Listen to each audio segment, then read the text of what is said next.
evening, Barbados. Good evening, the world. Good evening, the Caribbean. This is Marcia Weeks, and you are watching the Marcia Weeks show, and I'm coming to you live from Barbados. Beautiful Barbados. How are you doing? Had a good day? I tell you, there is not a dull moment in Barbados. Not a dull moment, I tell you. It's been one thing to the next. Oh my goodness. What is going on? Let me know if you're hearing me. Give me a thumbs up if you can hear me properly. Oh my Lord, people have been logged on and we are ready to go. Great things are happening in Barbados. We are standing up for democracy. We are standing up with our voice. We are saying that when we lose our fear, they lose their power. That's what we're saying in Barbados. All 280,000 of us standing up on this rock, and we're saying this is our rock that God has given us, and we're taking charge. Yes, and that's why we have all enlisted in the opposition. All 280,000 of us, eyes wide open. And we are watching everything that is happening in this country. And we know that we have the right to call for transparency. We have the right to call for accountability because we put them there. We put our leaders there. We put our leaders there. All 280,000 of us. We are the opposition. We are the opposition. I know we're not in Parliament. In Parliament, there is Mr. Ralph Thorne.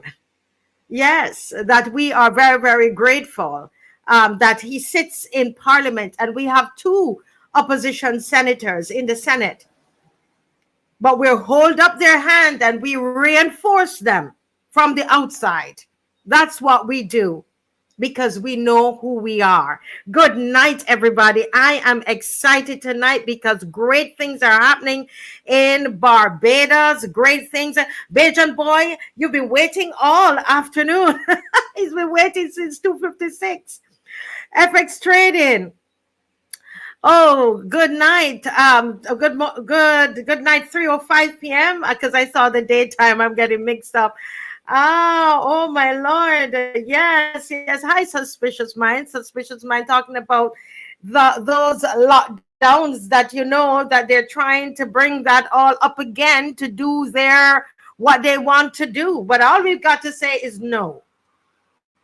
You know that. And there's some people on this island, they're planning, they're seeking to plan elections, because the last election, you know what happened? Quite a number of, thousands of us did not get to vote. We didn't get to vote. Why? Because some people were sick. And for some reason, they decided to change what the Constitution says. And because those people had a little sniffle and a cough, they decided that you were not eligible to vote. And they did not allow those people to vote. And I can tell you that all the other countries, I tell you, Queen Bee, that had elections in COVID allowed their people to vote. They made provisions for their people to vote because it's against their constitutional right.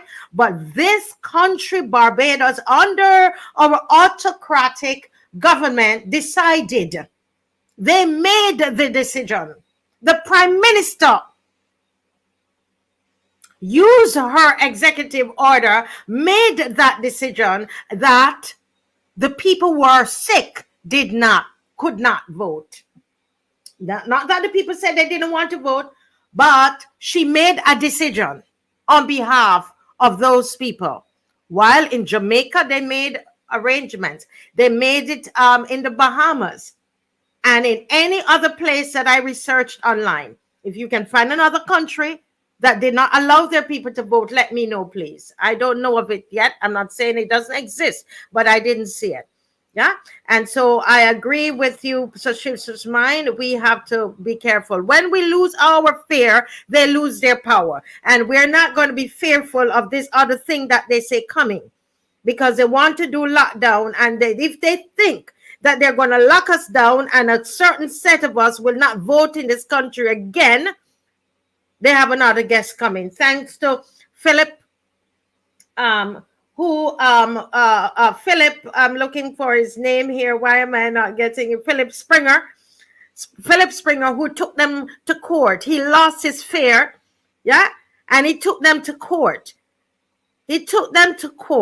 When we lose our fare, they lose their power, and he's appealed the case, and it's going on. That case is going to be continuing on behalf of those Barbadians whose constitutional rights were taken from them.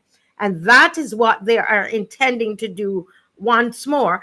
And this government, be careful, they're planning to do something when they hear another pandemic, you know, is in the, when they've designed another pandemic, then they call the elections and shut off quite a number of people from voting. So be careful of that. ADG, good evening. Yes, Ansel Seeley, good evening. Janetta Calendar, good evening. Are we sharing? Are we liking? Tonight is a night of education. Tonight is a night of inspiration, motivation, agitation. Important that you share. So can you take a moment now and make sure you're shared? There are 384 of you you're on, and it's only 6 minutes past 7. So if all 385 share, I believe it's going to trigger the algorithm, and the people are going to come on. Send it in WhatsApp groups. Okay? Yes? Yes, we are all fighting for the people of Barbados. Junie Rock, Kamar, happy Friday to all. It's me. Good evening, Judy Jilks. Now, tonight, good evening, Judy Jilks. But tonight, Judy and everybody else, we're doing something a little different because people are having trouble getting on using the link. The StreamYard link is a little not very friendly. So I'm going to try with my telephone number. All right. So I know Dave is going to put that number up as a banner where you can come in. You can call into the studio, but you're going to call in between 9 and 10. Because I want to hear your views on what is happening in Barbados, what's happening to our democracy. What I want to hear what your thoughts are about this expulsion that has happened in one of our, political parties, a party that has been in existence in Barbados over 60-something years, the Democratic Labour Party that was started by Errol Barrow, the first Prime Minister of Barbados. And I want to hear your thoughts on that. And again, we're going to make sure everything stays clean.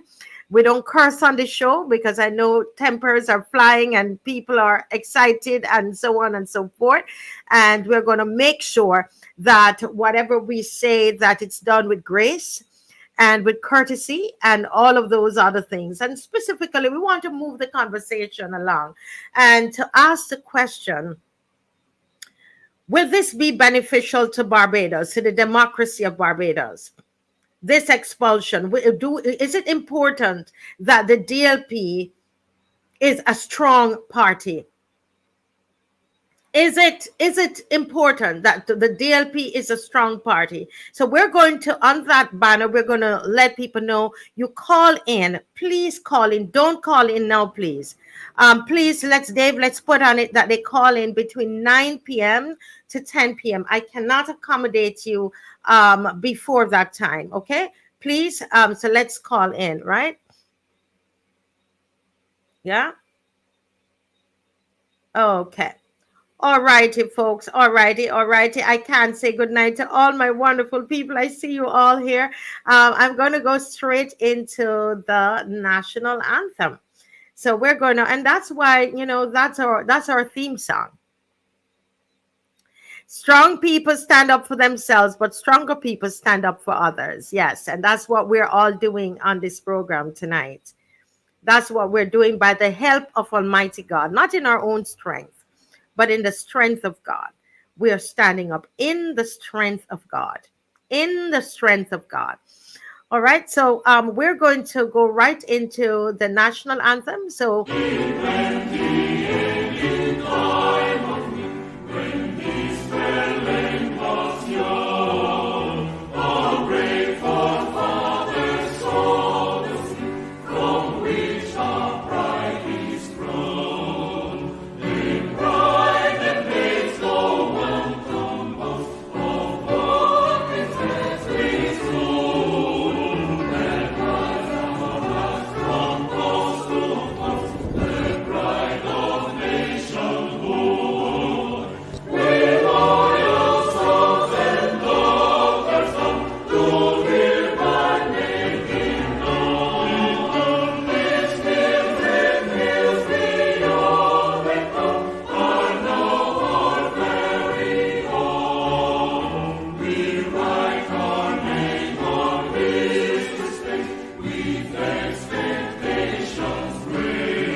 yes, Barbados. Yes, Barbados. This is our theme.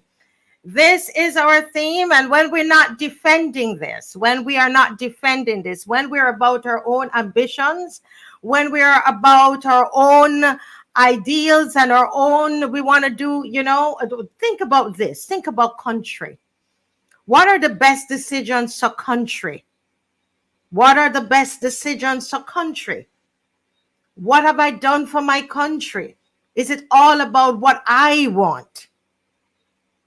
When was the last time I made a sacrifice, a personal sacrifice of Barbados? Is Barbados on my mind? Huh? And I think when we can answer that, when we can, decide that we're going to focus on Barbados, I tell you, we're going to come out really triumphant as a country. Wonderful, wonderful. I love the anthem. How about you? All right. Well, we are going to go straight to Mrs. Rose Corbin, and she has a presentation for us tonight. And after she's finished her presentation, then what we're going to do, we're going to look a bit at exactly what has transpired today. What we got up, well, it happened last night where we had the president of the Democratic Labour Party was expelled, and so was the General Secretary, Steve Blackett. And so we want to look at that and what does that mean for Barbados? Some people are very, very happy. Some people are worried. Some people are angry, all kinds of emotions. And we want to break that down. We want to look at the structure, the hierarchical structure of the DLP. We also want to look at, as I said, what does that mean for Barbados? And I want you to get all your questions ready and let's just look at that, because at the end of the day, what really, really matters, it's about our country and what is best for our country. It's not what is best for our own ambitions, as I said earlier, and our favorite people and anything like that. What is best for Barbados at this particular juncture? Very, very important. And I think I will know when Mrs. Corbin is ready. She is going to give me a thumbs up. A thumbs up. I wonder if I can just start something while I'm waiting on her. Okay, let's see. Oh, I think she's ready. She is ready. Mrs. Corbin is ready. Should I put her in the, she's coming? Yeah, somebody says leaders. Leaders do not tear down their business, and in this case, their party. No, if you build your business, you're not going to tear it down. You're not going to tear it down. Do you remember? I know people like Easy D and so on going to be. Some people don't like when I talk from the Bible. I'm just speaking here until Rose comes. And this is in relation to the DLP, the expulsion of the president and the general secretary. Do you remember in the Bible there was a king, King Solomon? Okay, you remember King Solomon, right? And King Solomon, in his kingdom, there were two women that were claiming that there was a baby, and that the baby was their baby. All right. So somebody said, well, somebody's baby died and they took my baby. And the other person said, it's my baby. And the other person said, no, it's my baby. And you know what King Solomon did? King Solomon decided that he took the baby and said, okay, let me cut this baby in half. And somebody could say, wow, he's cutting the baby in half. Oh my God, look at what he's doing. That's wicked. He's going to kill the baby. But he was, Solomon, they said, was the wisest man. And so he decided to lift the sword to cut the baby in half. And guess what happened? Guess what happened? He decided to cut the baby in half. And what happens? The mother, the real mother of the baby, started to scream out and said, you know what? Give the baby to the next lady. And guess what? Solomon knew exactly who the mother of that child was. The mother who said, "Don't hurt the baby," was the rightful mother. Her heart, she could not sit back and watch her child be destroyed. And I say the same thing. I say the same thing about this situation. If you, if your decision is that if I cannot get what I want, I am going to destroy this thing.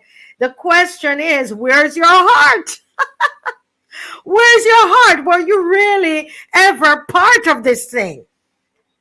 Was it ever really part of you? That baby was part of that mother. Yes, yes. When the mother said, kill the baby, cut the baby, and the mother that's screaming and said, no, don't do it. That's the mother who really cares. And sometimes, Easy, do you remember that story from the Bible? And a lot of times those things happen, these things happen, and we see the true heart of the people.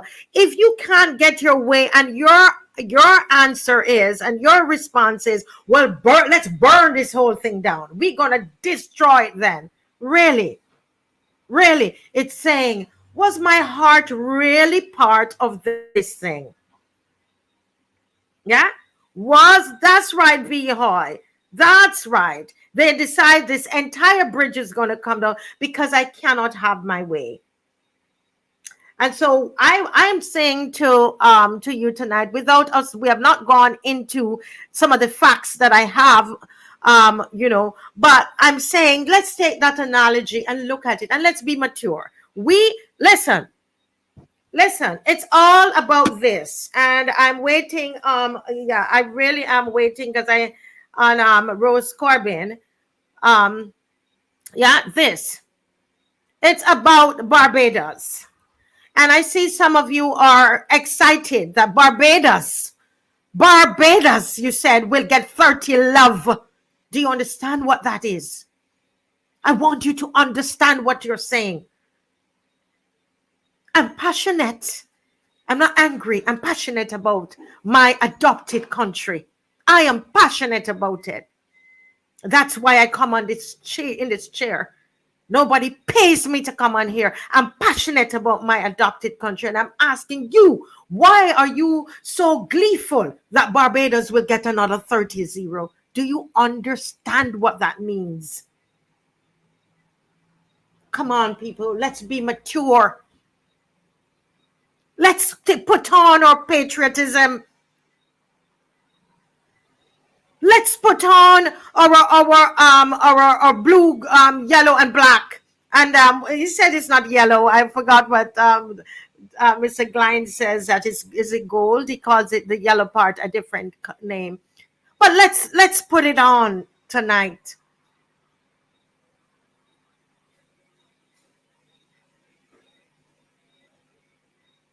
Yeah. So let us analyze. As you said, in relation to the country, let's for once put your own desires aside and pick up country. When are we going to do that for Barbados?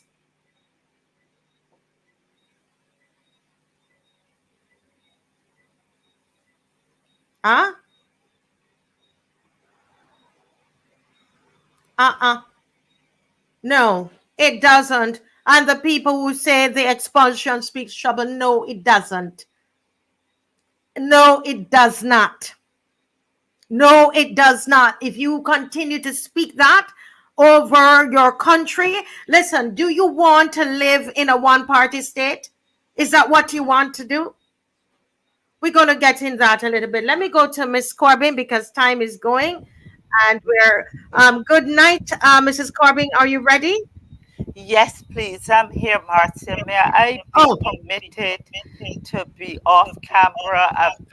That's why I misunderstood. Yes, go right ahead because we have limited time. We have to stop at your section at 8 o'clock. So Yes, go right please. ahead. I am so sorry about that. I misunderstood. Your permission, please, to be off camera. It's been one of those days, and I'm not camera ready like you, ma'am. That's okay. And I thank you for this sacrifice. I really do. And we Yes, look please. forward to what you have tonight. Go right ahead, Mrs. Yes, Corbin. please. Thank you. Good evening, loyal sons and daughters all, firm craftsmen of her faith, and I'm pleased to be Is with it your fan that is close to the microphone? Be Oh, careful. yes, I'm sorry. I'm sorry. Yes. Is it better now? Yes. Thank you. Yes, please. I'm sorry. And as always, I look forward to sharing with you. I had to do a rethink on what I would have presented tonight based on a remark, a comment, which I found to be quite serious. Mm-hmm. That came out of the St. Andrew Parish Speaks. Yes, And ma'am. I heard it, and then I listened and shook my head, and then I saw it, the comment was recorded either in the Nation or the Barbados today. So I felt that I should, do um, a presentation on it. So it's all about salt tonight, all Yes. about salt. And so here we go, Marcia. And the next slide, let's contextualize it. The uses of salt. Salt plays a crucial role in maintaining human health. It is Mm-hmm. the main source of sodium and chloride ions in the human diet. Sodium is essential for nerve and muscle function and is involved in the regulation of fluids in the body. Salt is also used to flavor and purify and preserve. Next slide, please. And this is the context in which I am going to speak on the topic salt. This Mm. constituent of St. Andrew at St. Andrew Parish Speaks on Wednesday night um, made this remark amongst others. And as quoted, I pay taxes for 31 years and 8 months, and I shouldn't be getting that. I shouldn't be getting I should be getting a bus when I want a bus. Mm. Not going to the bus stand and sit down like I begging for salt. And that Mm. term begging for salt has been a term that I grew up on, had not heard it, Marcia, for years. Mm. And I racked my brain to recall when I would have heard that term used. Begging for salt, Marcia, connotes that you have nothing else to do, that you have reached that down and out stage or state that you got beg for a pinch of salt, that you have been relegated to that position of beggarliness, of Mm. begging, and look what you're begging for. And I started to consider what are the other things that this particular administration has us positioned in that state of begging for salt. We are accustomed to the term sucking salt. Nobody wants to suck salt. Mm. You may sprinkle it on a fruit to add flavor I know people that sprinkle it. I know a friend of mine who was pregnant and sprinkled it on cheese, to get a little flavor. But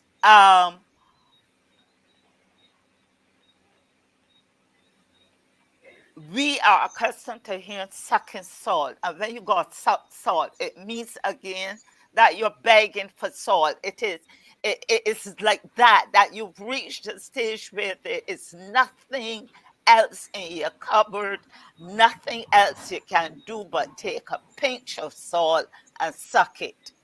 Because Mhm. too much of salt is good. It's a paradox. Salt is good, but too much Yes. salt worsens it. So this is what this person, and I was impressed that this person could count the years and down to the months that they have paid taxes, and now this is the position that they're in. And so tonight's question is, we are all taxpayers, whether we are all taxed, whether we are retired, whether our salaries are not taxed, our pensions are not taxed. Certainly, the VAT we have to pay, whether pensioner or not, um, all the other taxes, and we are still sitting down like we're begging for salt. Next slide, please. So, what we are begging for salt, what do they have us begging for salt for? And these are the same things. And Marcia, as we progress, and I am preparing myself and others for the move that will be made on us that might catch us unawares, like that was suddenly brought on us in 2022 when we least expected, in the midst of COVID, we least Yes. expected to be called to the polls. And so, Marcia, you will hear me referring to these slides that I would have shared with Bumba Leah, Bumbala last week. They Yes. are begging us, they have us in a position begging for salt with the unkept and broken promises made in 2021, 2018, sorry, manifestos. They have us begging for salt like we're begging for salt when we have to access goods and services and healthcare from the QEH, the Ministry of Education, BRA, pensions, NIS, multiple taxes on already overburdened income, the conditions of the public sector. You go for services in the public sector and state-owned enterprises, and you don't get the services in a timely fashion if you get them at all, because of understaffing, favoritism, supersession, inadequate and lack of resources to do the work.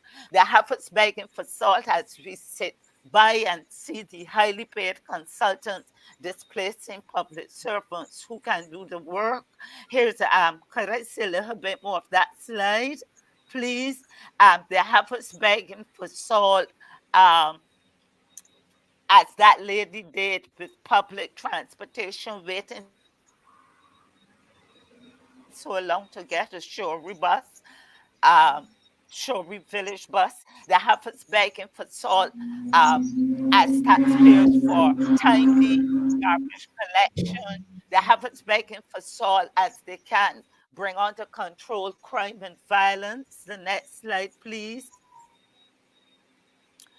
Begging for salt when we look on at the many government ministries headed by ministers, with ministers of state, with ministers from the Senate, as well as consultants, all with highly paid salaries and allowances, and we begging for salt. And they're due to get early pensions, while the average Barbadian is struggling and suffering and begging for salt, sitting down begging for salt. We're begging for salt with the bad road conditions, the water issues, the Mm. pileup of unclean bodies in the morgue. Keep these uppermost in our minds as we are moving progressively Yes. and probably swiftly into elections. We're begging for salt, read the cybercrime bill, the disregard for the Auditor General and the Public Accounts Committee led by the leader of the opposition, Honorable Mr. Ralph Thorne. We're begging for salt. They have us behaving in that Yes. position when we see the putting down and the disregard for persons who do not agree with their policies and practices that are not in the best interests of the Barbadian public. Next slide, please. I am reiterating this. We're begging for salt on matters relating to housing, the Hope housing issue, transparency and accountability, reading money spent on the G20 World Cup and Ocean. And we heard in, I think I read it in the Barbados today, where Anthony Wood said that what Noah Lynch would have said about the gains and the profits from the T20 World Cup, that is Yes. far from the truth, and I'm coming to that later. We are begging for salt on the South Coast sewage matter. We're begging for salt Mm.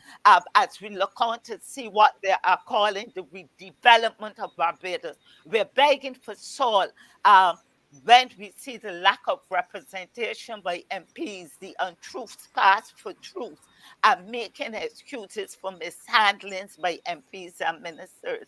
We are begging for salt.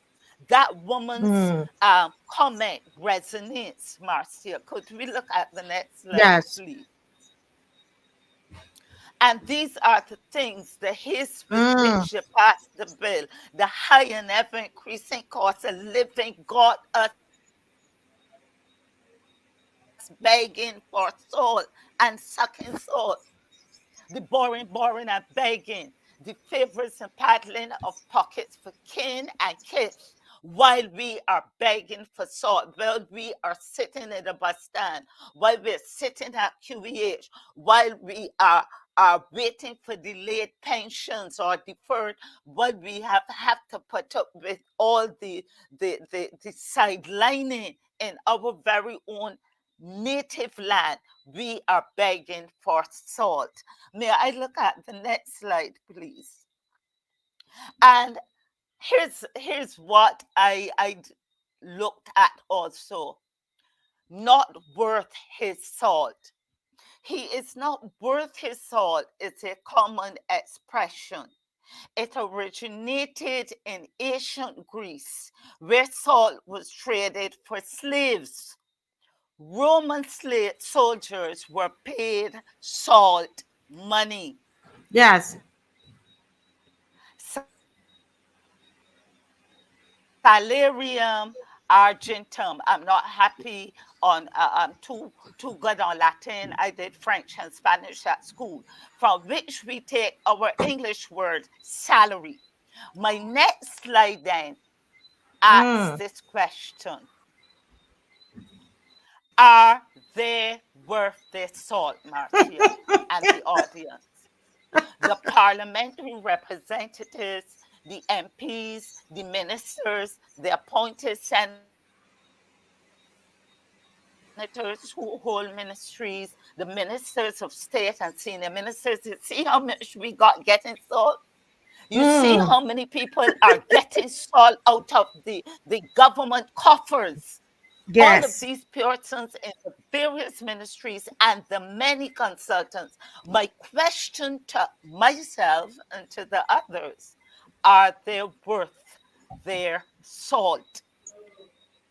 Next question. I'm throwing out the questions you can answer, and it's left to you to make your decisions when you hear the bell is rung. Yes. And there's another expression, taking it with a pinch of salt. And we came along hearing sucking salt, worth The the salt. salt, worth your salt, and now it's taking it with a pinch of salt.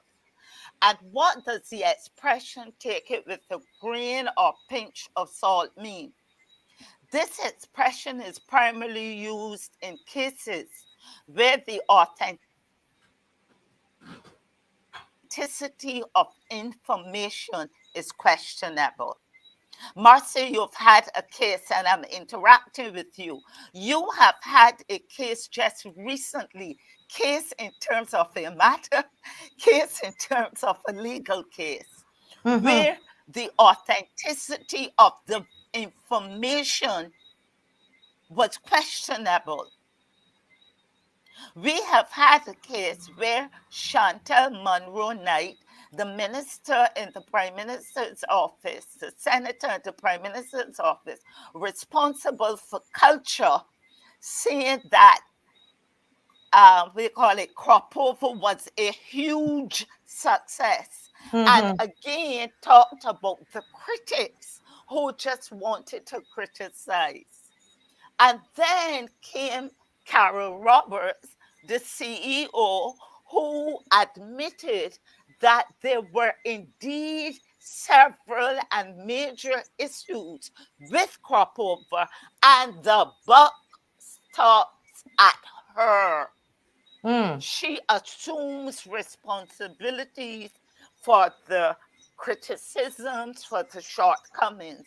But yet, on the other hand, we have the effervescent, effusive Dr. Chantal Moore saying how wonderful it was. Whose comments or remarks or assessment do we take with a grain or pinch of salt? You make the decision, because the authenticity of information we receive from this government, when they do good, we will say good. When it needs to be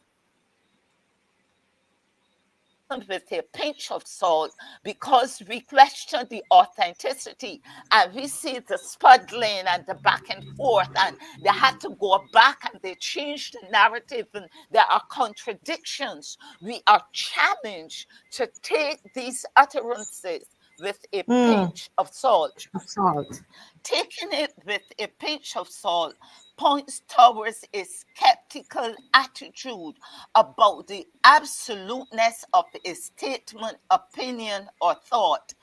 Therefore, it encourages people to hold reservation about something they hear, as there might be chances that it is false, misleading, or inaccurate. My question to ourselves: what are some of the things that we have to take with a pinch of salt from the administration? I think about the money borrowed for the World Cup. I think about the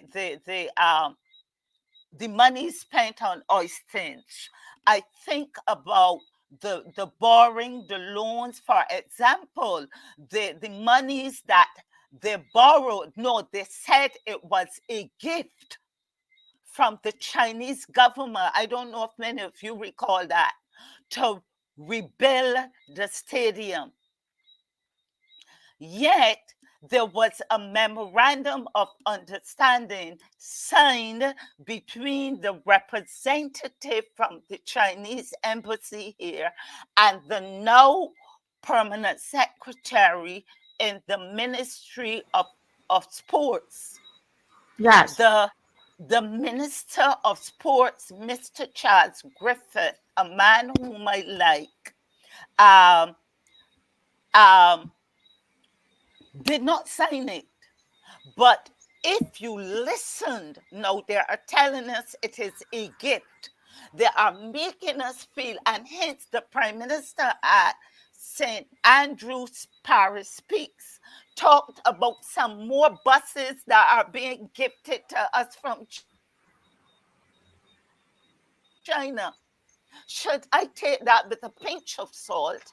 Because the stadium is not a gift, it is a loan. And the representative from the Chinese embassy said, now the process begins where we have to go back to China and set out for tenders for the project. Now, I will quickly say, Marcia, that when Yes. that tender goes out, remember what happened with they are going to bring in all the resources from China. They're going to bring in the laborers. They're going to bring in their foods. We're not going to get, yes, we might get a few local contractors, but how much? And the loan that we are getting from them that we have to repay with interest, we will be paying them for that loan beyond the repayment. Do you follow me, Marcia? Yes, correct. Correct. Correct. And so Wow. my question is, are we going to continue begging for salt? Are we going to continue sucking salt? How long can we remain in this state? And suspicious minds, I agree with you. I'm reading from the chat. Google says a high intake of salt can cause high blood pressure and you must change your government. I say it, you say it. Suspicious minds. I And say it. we have another 3 minutes, literally three All right, minutes I'm left. wrapping up now, Marcia. I'm wrapping up. And here we go to the last two slides, I think. When the usefulness, when salt has lost its usefulness. Hmm. And the question is, what happens to salt when it ceases to be effective? I can only quote from the book by which I live, the Bible, and I came along hearing that we are the light and the salt of the earth. Hmm. But if the salt have, and it is plural here, one would have thought that it would be if the salt has. But remember, they said E or you are, and this you is both singular and plural. I am taking it to mean you now, my fellow Barbadians. But Mm-hmm. if you, the salt, or if the that represents leadership in this land, governance, have lost his or their savor, wherein shall it be salted?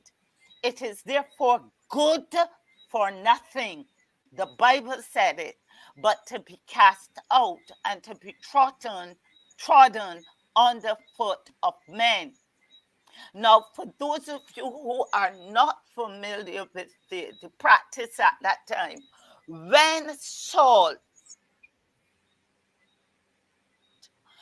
lost its usefulness or when it became contaminated or what we call gifty, I don't know if Marcia knows that term, when it became gifty and No. would cause things to rust and it was no more useful for consumption or for to preserve food or for healings because they rubbed salt into wounds. And many of you would know of when we were young and we had a nail punch or nail choke, they would rub salt or piece of salt fish skin in the nail punch or joke. They would throw the salt out on the street and people would walk on the salt. The horses and the chariots would run on the salt. It became useless. Yes. Another version, which is the English Standard Version, says it like this: you are the salt of the earth. But if the salt has lost its taste, how shall its saltiness be restored? It cannot be restored. It is no longer good for anything except to be thrown out. I ain't say it, and trampled under people's feet. How long will you, myself, and others remain in a state sitting down, begging for salt for all the goods and services for which we are taxed, as well as sucking salt? And I am challenging ourselves to take it with a grain or pinch of salt, whatever we hear. And when all else fail and it has lost its usefulness, what to do? Throw it out on the street and let it be trampled on the feet. Marcia, I thank you for this. Wow, wow. When it has lost its usefulness, you throw it on the street and trample it under your feet. I think we need another protest march coming up very, very, very soon. We need to go out and trample some things under our feet. Another fantastic presentation, object lesson, and we go away, everybody go away thinking about salt tonight. The word is salt, we're sucking salt, usefulness of salt, pinch of salt, take it with a pinch of salt, and it's all about the salt tonight. I would love to see Rose on a platform. You know, she's also very powerful live. Well, thank you so very much, Rose. Thank you so much. Thank you so much. Somebody say, it's WAPAX. Yes. Another.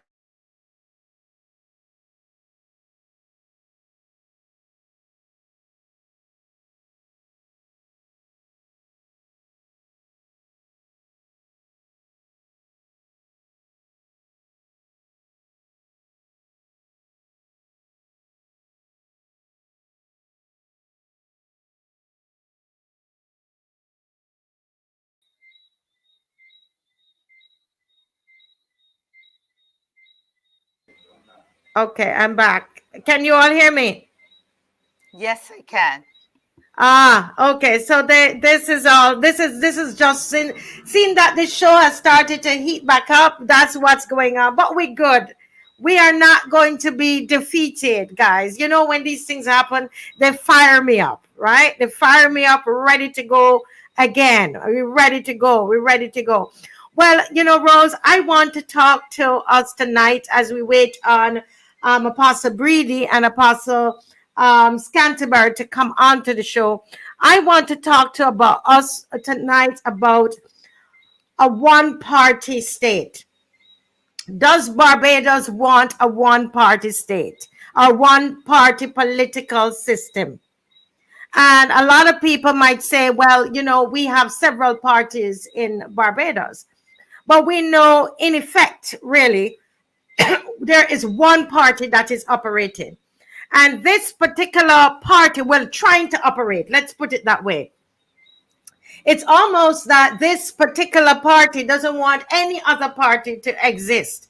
And we know from a lot of things that are done behind the scenes, okay, to make this happen. So I'm just going to do, go into a short presentation and do a little continuing the education from where Rose dropped off.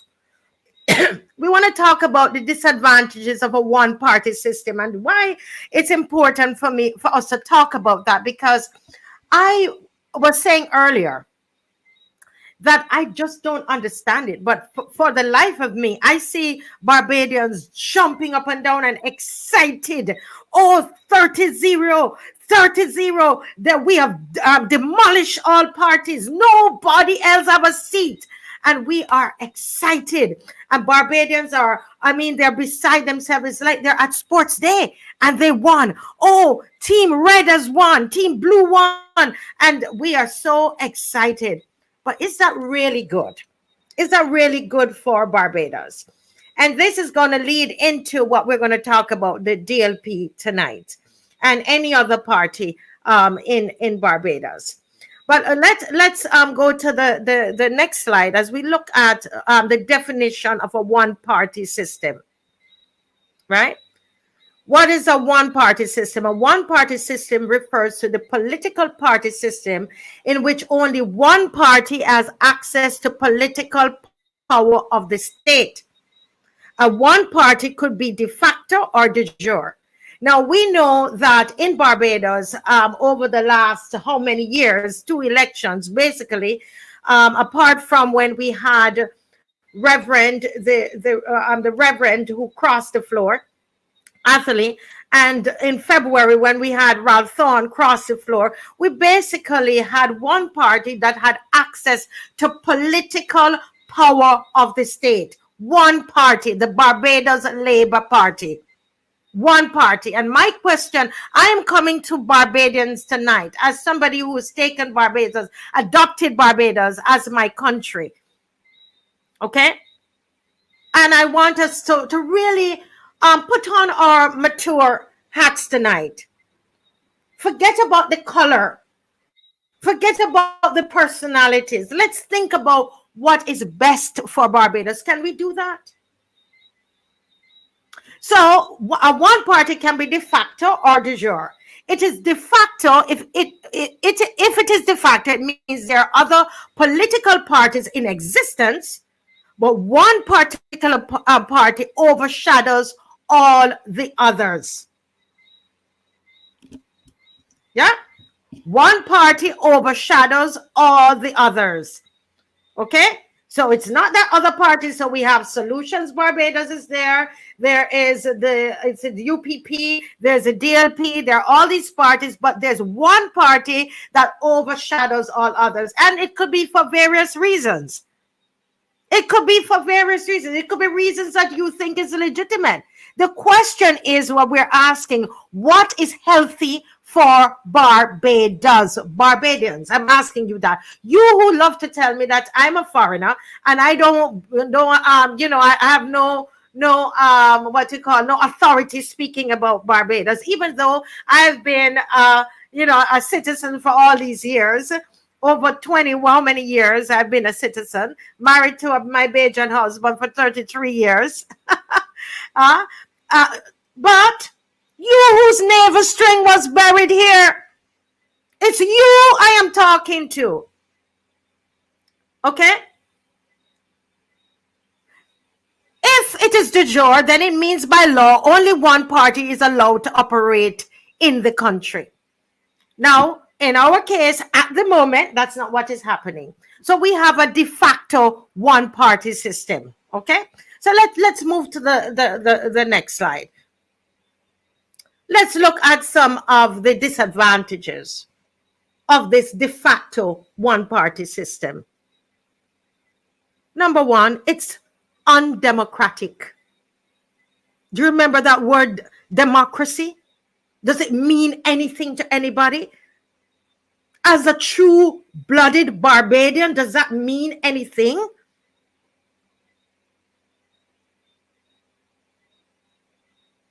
One of the disadvantages of a one-party system is that it is undemocratic. One of the tenets of a good democratic system is to allow the electorate alternatives from which they can make informed choices. The operation of a one-party system in a state does not give room for such choices to be made. Barbadians, please stop and think tonight. What is it that you are rejoicing about the Democratic Labour Party? Check your heart.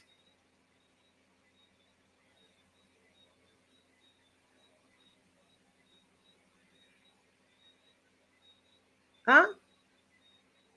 Check your heart. Check your motivation. Number two, it can degenerate into a dictatorship. Another disadvantage of a one-party system is that it has the tendency to become dictatorial.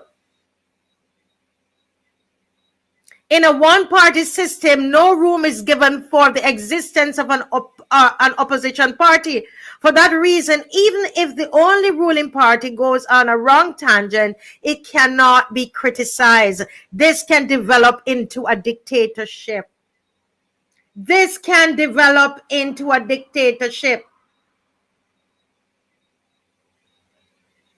Where are the true-blooded Barbadians that have their navel string cut in this country?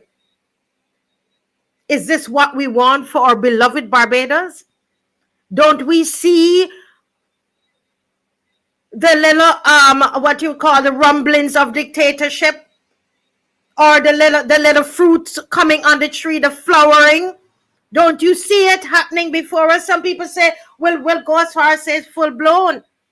When we were to become a republic, weren't we promised that there would have been a referendum? Did we get it? Didn't the one political party that was leading with nobody in the opposition went ahead and took the country to a republic without asking a question? How many other things have they done, Barbados?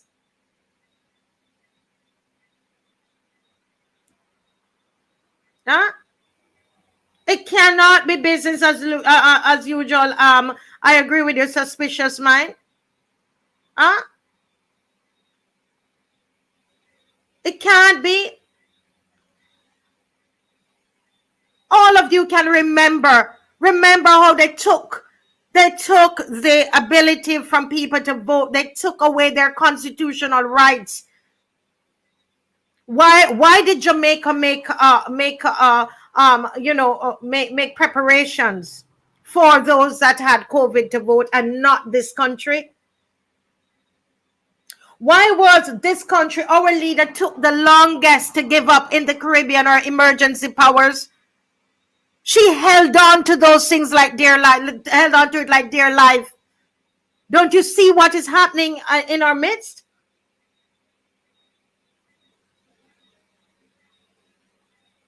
Is that what we want? I want us to stop and think about that as we are rejoicing and as we are making the comments. Where does Barbados fall into all of this? The other thing that might happen, we may exclude some experienced politicians. There may be some astute politicians, very experienced administrators in the state, whose contribution to the country's development may be crucial. Such people may not want to contribute their to the development of the or to share their idea, any kind of ideologies, anything that's different, because they know that it would not be received. So we will have experienced people there, but their ideas are not taken into account. And I would dare say probably that's what's happening in the very party. Because now that we've seen Mr. Thorne has come out, I wonder how many other bright ones are really in there, but they are, smothered and not able to say anything. Let's look at some more disadvantages. Look at this other one. Look at the other disadvantage. People, you seen this? It tends to be corrupt. You want us, Mrs. Corbin, Rose Corbin just listed so many of the areas of corruption. We need to go back over Hope, the Hope houses, $60,000 leak out of the HCF fund, and we up till now we have not even seen a small little house. We haven't even seen a zinc fence house. We haven't even seen a thatch roof house. And this is what Barbados want, and this is what you are rejoicing about? Well, you take it from the foreigner that you call me. I'm saying to us, Barbados, not good enough. There can be no love of country. You hear I tell you? If you are rejoicing over a one-party system, none. Corruption will destroy this country. There will be no checks and no balances, Barbados. $60 million. And then we came back and tried to convince us that you spent $25 million US on the Oval. And everybody go there. Even people who are part of your own party come back and say something is wrong. 25 million US. Where in America, they took $30 million and they built a brand new stadium, a cricket stadium from the ground up in Queens. Go and check it out. 30 million they spent on that stadium from the ground up. Look at Oystons. Ask them, Barbados, where's the money? Because when we are in a one-party system, we do not have anybody to speak up on our behalf. We have the lone person in Parliament, one. And guess what? We get up and we criticize that one and we tear them down. How can you convince me that you love your country? Where is the love of country?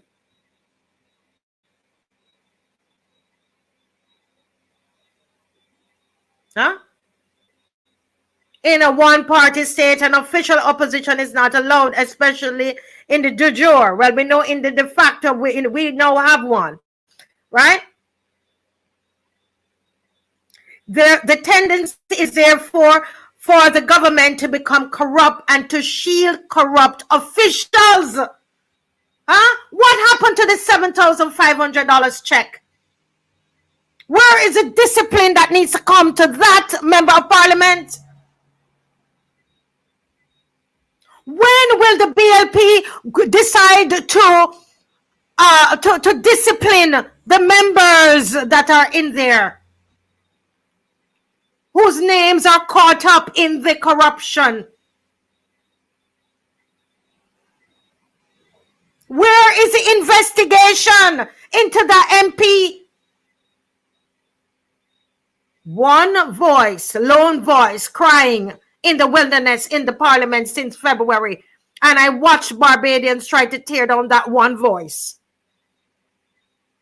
It makes me wonder. I have to question the patriotism. I have to question the love of country if you want to tear this country apart. Don't you see how people are suffering? How people are suffering? No, all of the money. Look at the hospital. All the money that is being wasted. Huh? And look at the hospital. Look at the state of QEH. No Barbadian wants to go down to QEH. Nobody. And we pay taxes though. And we keep getting loans though.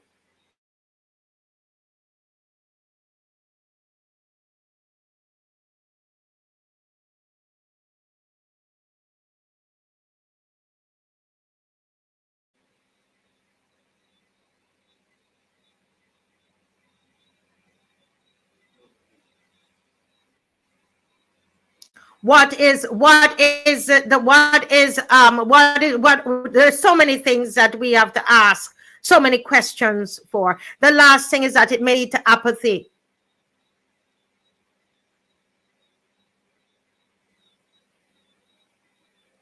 It may lead to apathy where one party, let me see, I can read the slide. Let me make it a little bigger. Where one party perpetuates itself in power for too long and there are no alternatives so that citizenry to choose from, people become less concerned about what goes on in the country. This is what may lead to political apathy. And that's why a lot of people, you know, they don't even want to bother to vote. Because they feel helpless.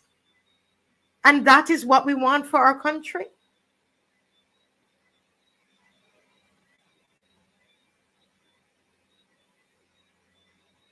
Is that what we want for our beloved country? Go to the next slide, please. There's an example that we have and we've seen and we know of this country, China. One party system in China. One party. There are other, believe me or not, believe it or not, there are other parties in China, but they have set the thing so much in such a way that they always win.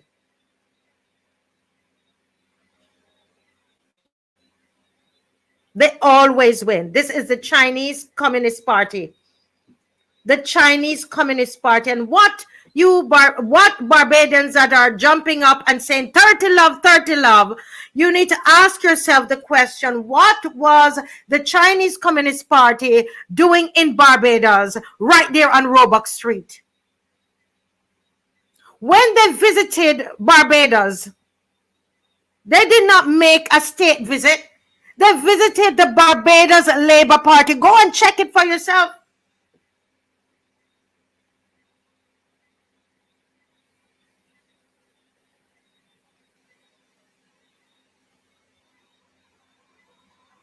Go and check the where did they visit?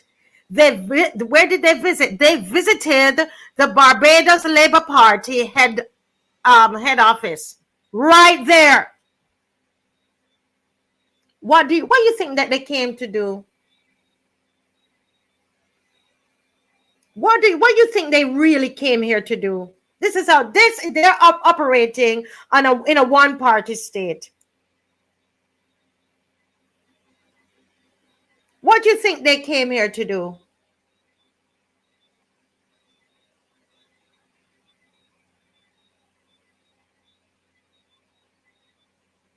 I want you to think about it. And is that what you want for Barbados?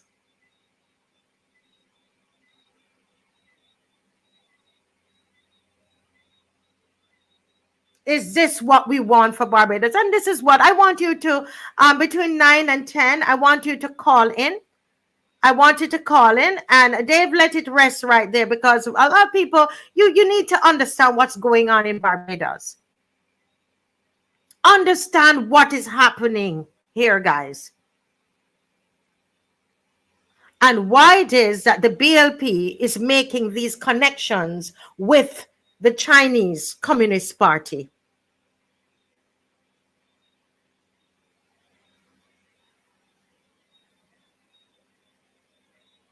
Huh? I want you to think about it. And think about the anthem that we all sing.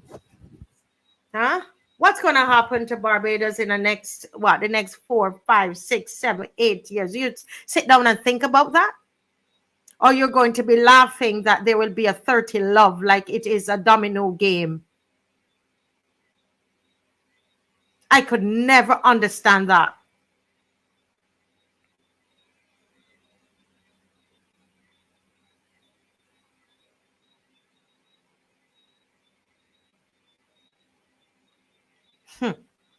Yeah. So guys, I want you to think about that. You think about that. Yes. And I see, and have your questions ready. Mm-hmm. And I love to see when sometimes people, let me just address this here. Easy D, I don't know if you live in Barbados, but you really need to go and check on those loans and the interest rate on those loans.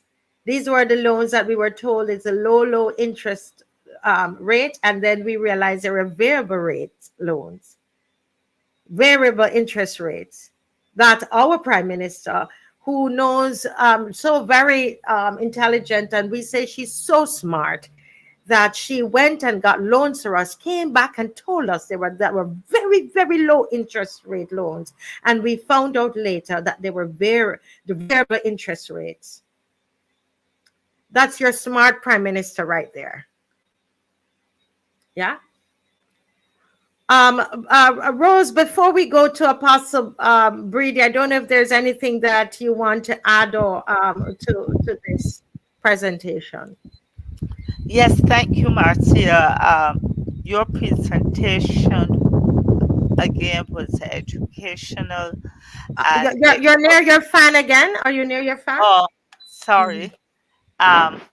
Your presentation was quite educational, and it really helped us to see what a one-party government looks like.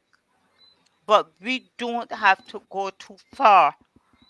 I hope that as you share the slides, that people were connecting the dots and they could see that we are in many ways not only by the 30 to 0, now 29-1,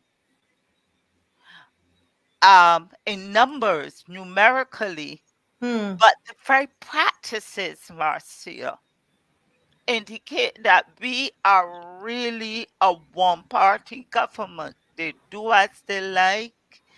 They they speak to us as they like. They confuse us as they like. They they disregard us as um and truly there is an apathy that has crept into to society because it is like we can't do nothing about it.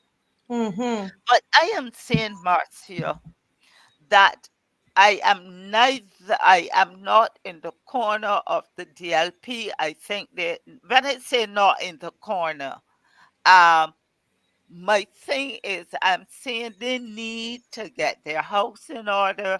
They need to do all the things that persons are saying they should do.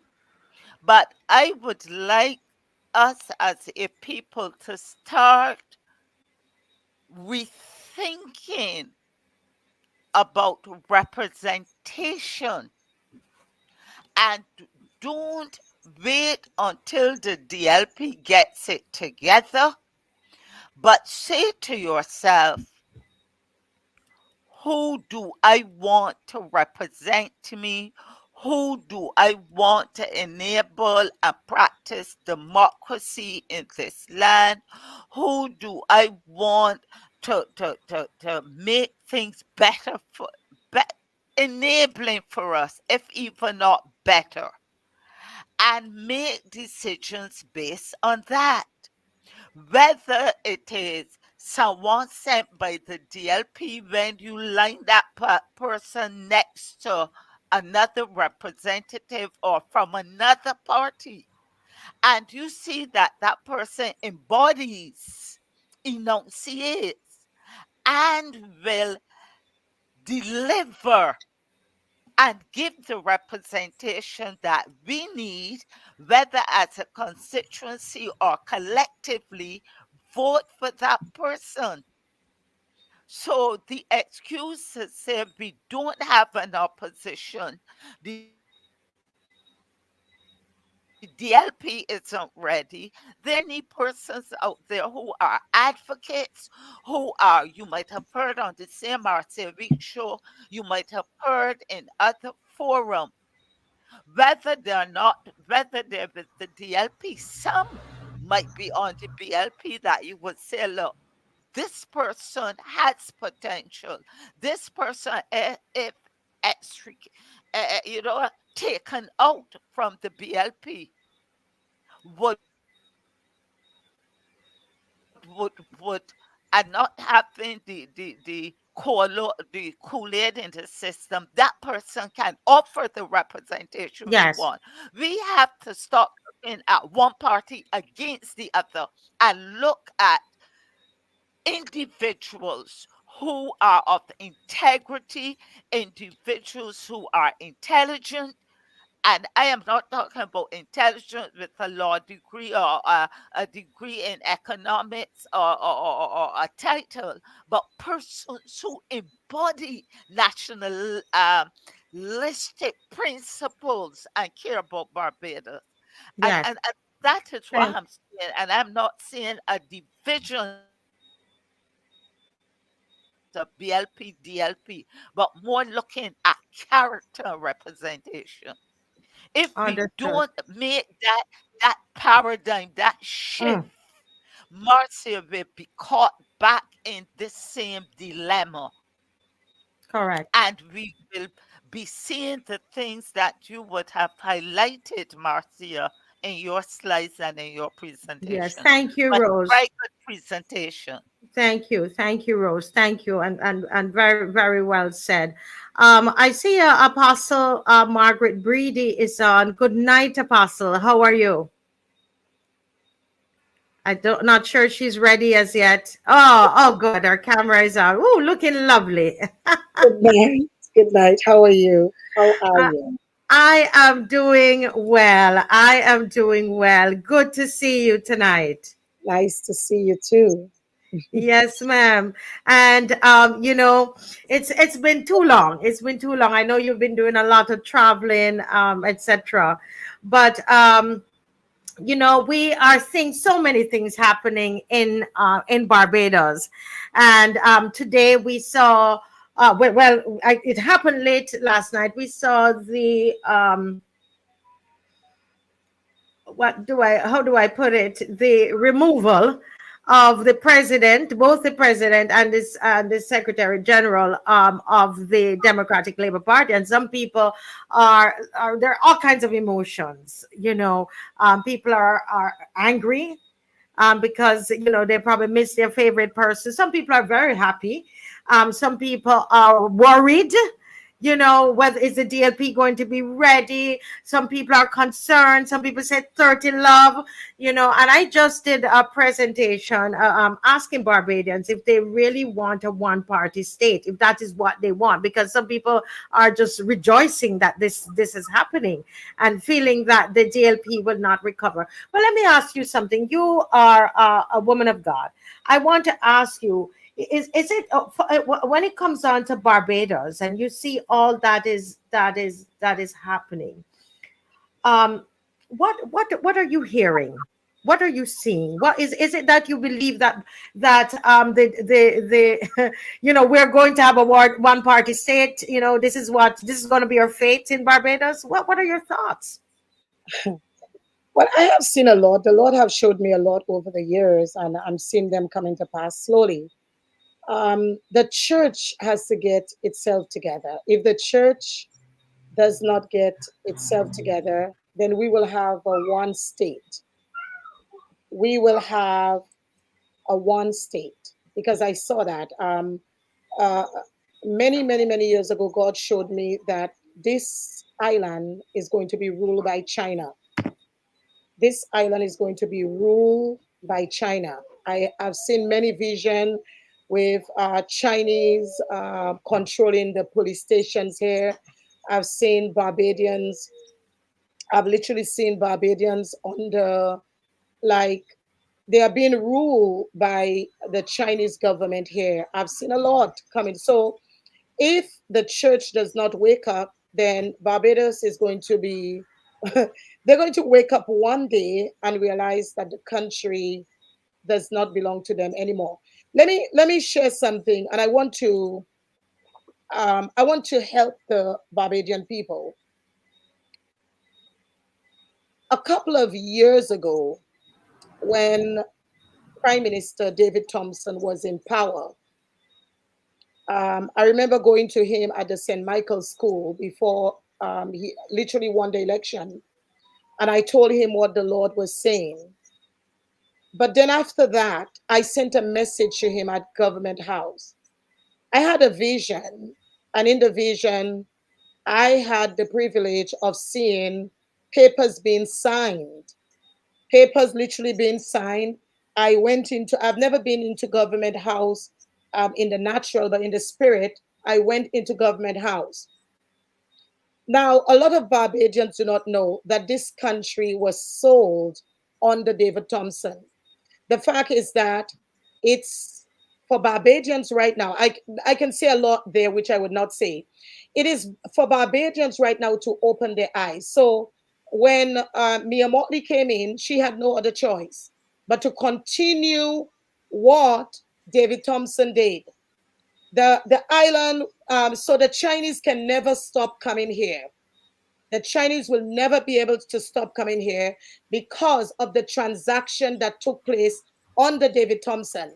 But if we had a godly woman as a godly woman, what she would do was to try to bring the churches together to be able to help the country to go back into the place where it says that the people, God has been the people guide for 300 years. We don't have a godly woman. We have a woman that is continue the same trend. So it is for the church. So you have 2 years ago where the church is influenced to take a juice. So you have people that are not praying anymore, people that are not effective. So they are not very effective to in prayer to break down what is going on. So it is up for the church to come to that place to say, we had enough and we will do we had enough and we are going to go to God to help us. That's it. Yeah. As you said, the church plays a role, and there's a role of prayer, and then there's a role where my hope is that the church would be able to not just pray but to be people of action. And we saw even in the case with the DLP, it was Apostle David Durant who was leading the disciplinary committee. I was so pleased to see that, to see the church in motion, because sometimes we say the church needs to be in motion, the church needs to do what they're supposed to do, and so on, and to be salt. Mrs. Corbin was talking earlier about being salt and so on, and but he is doing that, and I as you're an apostle, he's an apostle as well, Duran. And today I was thinking that is wonderful to see the church in operation, to see the church. He's an apostle, but not just in the church, but he's taking the whole understanding of order and discipline and bringing it into another environment, into the world. And I think that something like that is very, very commendable. What is it you would say to the DLP tonight? In light of just currently what is happening to them currently, what do you say to the DLP? I think what I am looking at is that there is a Haman in the DLP, and they have to make sure that Haman does not place his assassin. And I'm speaking in code here. It is for them to understand that there is a Haman that is placed inside the DLP to break down the whole DLP, that there will be one party in the country. So if they're smart, they would not allow the Haman to do this, but they will come together and be a strong party, that there will be two parties and not one leading this country. So you're saying that they, if they could understand that there is a sinister plot, is that what you're saying? I don't want to put words in your mouth. For there to be a one party, you believe that there's a sinister plot for there to be one party? Oh yeah, oh yeah, oh yeah. When you see all of what is taking place there, I don't know. I'm asking God to help me here. I think Barbadians need to wake up. They need to wake up. The country become a republic. It becomes a republic, and no Barbadians were invited. It happened at 12 o'clock in the night. 12 o'clock in the night. 12 o'clock in the night has a lot to do with what moves within that time. I think Bajans need to wake up. They should have been invited, all of those things. So when the island became a republic, there wasn't much there for the public to know about. And to me, it became a republic in secret. And up to now, the country does not know what is the real thing for the republic. Tell the public about what is going on. I believe there is a plot to destroy that party, that one party reign. Now, when we look at after the country becoming republic, I mean, just open your eyes, your spiritual eyes. The Queen of England is moved. Who is going to be the next head? I mean, I've seen a lot. Who's going to be the next head? China. They showcase it. Actually, I don't watch Kaduman, but in the Kaduman, they said 2024 is the year of the dragon. 7 years ago, I saw the Chinese dragon over the atmosphere of Barbados. I think Bajans need to open their eyes. Very soon, your port is going to belong to China. Your airport is going to belong to China. I think they will remove that China officially becomes the head over the country.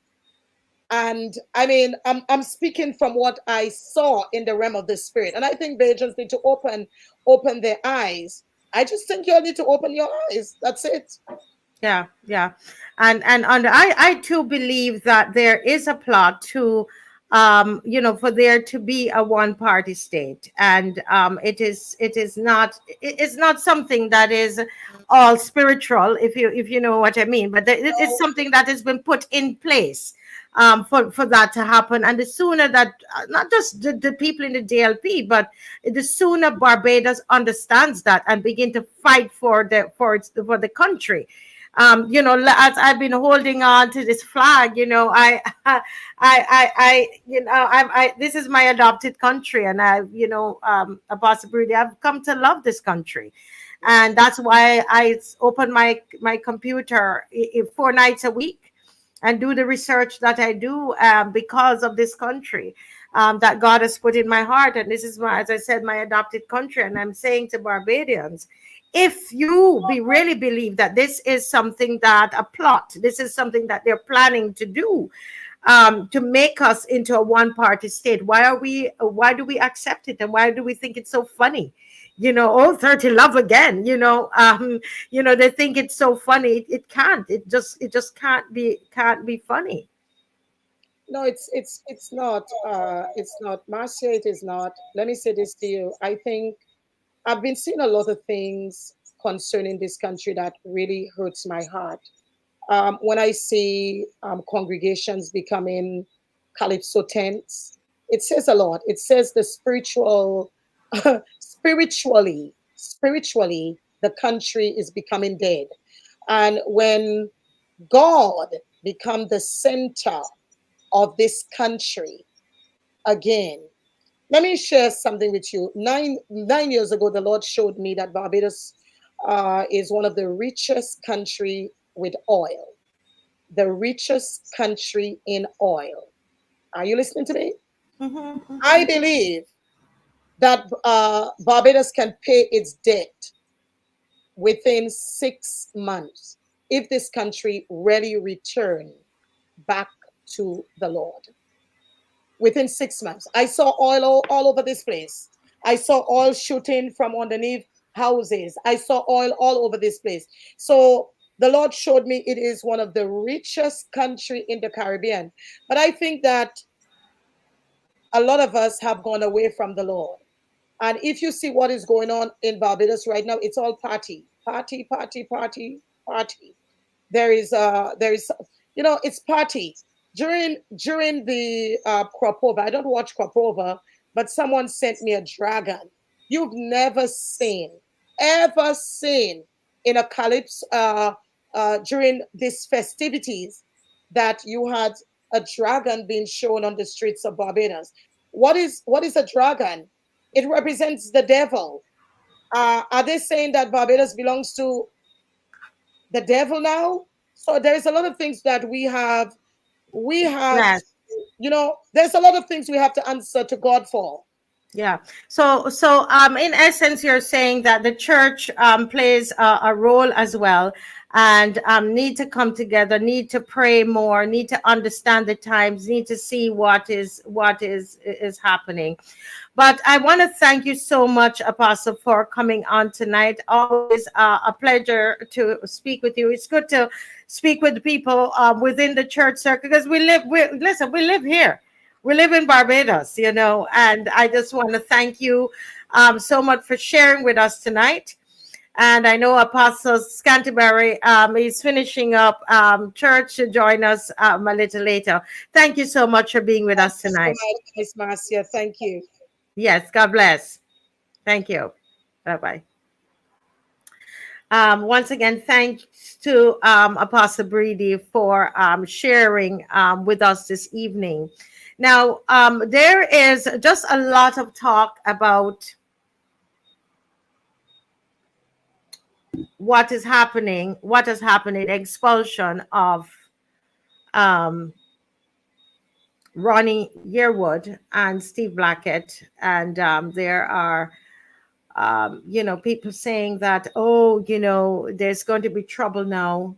And all hell is going to break loose now. Well, all hell was happening before. It wouldn't be the first time that somebody was expelled from a party. Why do we, I saw a comment, somebody, put up a little earlier. What about Maria Agard? Yeah.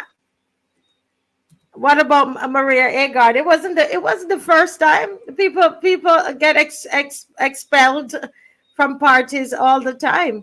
I heard about a case where there was a time when over 31 or so persons were expelled from the DLP, and they got up and kept going. The Maria Agard was expelled from the BLP, and what happened? The party went on, and they won twice after. And we thought when that happened, everybody was all over it. It was all on social media. But you know what? We have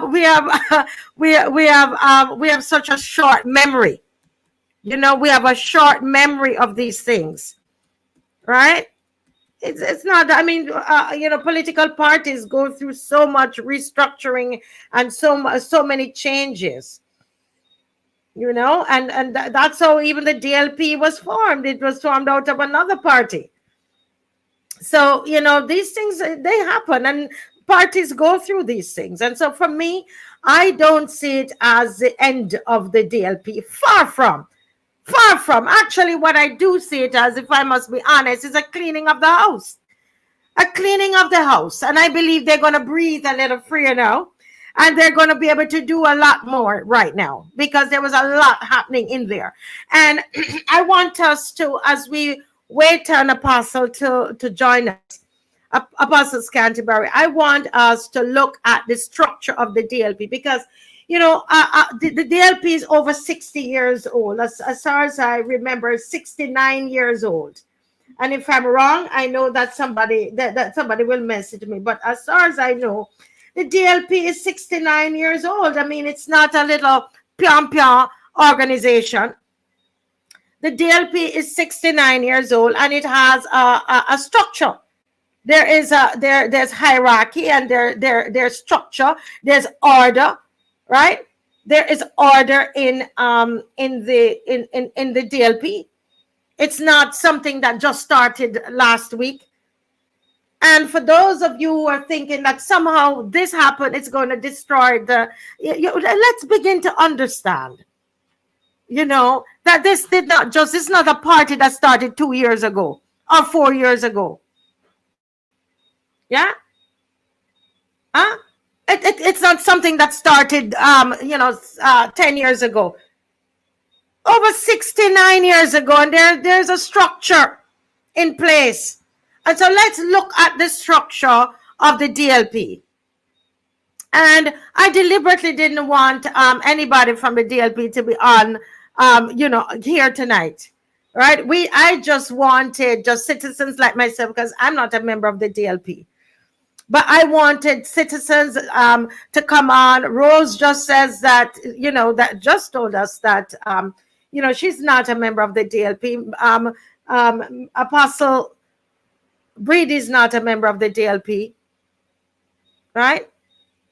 But I want us to look at the structure of the DLP and look at what has happened. Let's look at what has happened with these two gentlemen. There's the annual conference, and that is the highest. Right, that annual conference, it's the members, right? Let me just look at get to my notes here, because I don't want to say to be saying the wrong thing. right? So for those of you who don't understand, thinking that people, they just got up and did a kangaroo kind of a thing and got rid of people, there's a structure that is a structure in the party, right? So we have the annual council that those are the members of the party, right? All the members. So they're at the top, right? Then you have the general council. The general council is the highest decision-making body outside of the annual conference. So let you see this a little clearer. Look at it. This is the general council. This is not, so you need to understand, this is not a fly-by-night organization, right?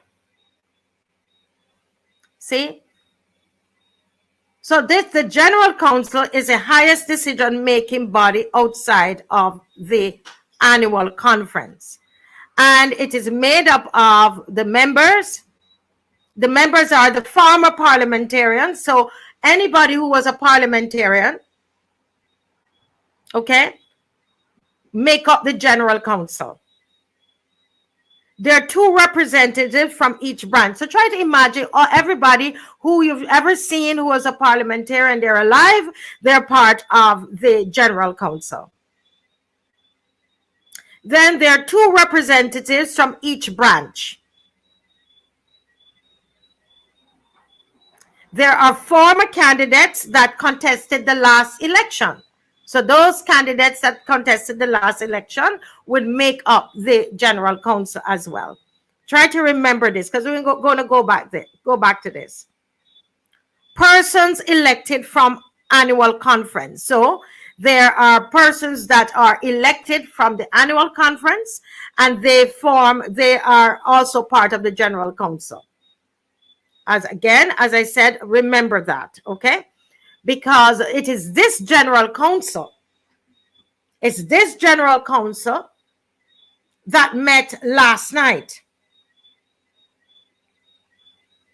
So bear that in mind. As I said, it's not fly by night. And my understanding is that the decision to remove these 2 men from the party was unanimous. Listen to who make it up. Former parliamentarians, 2 reps from each branch, persons elected from the annual conference, former candidates that contested the last election. Not a fly-by-night organization. It has a constitution. This structure comes out of the constitution of the Democratic Labour Party.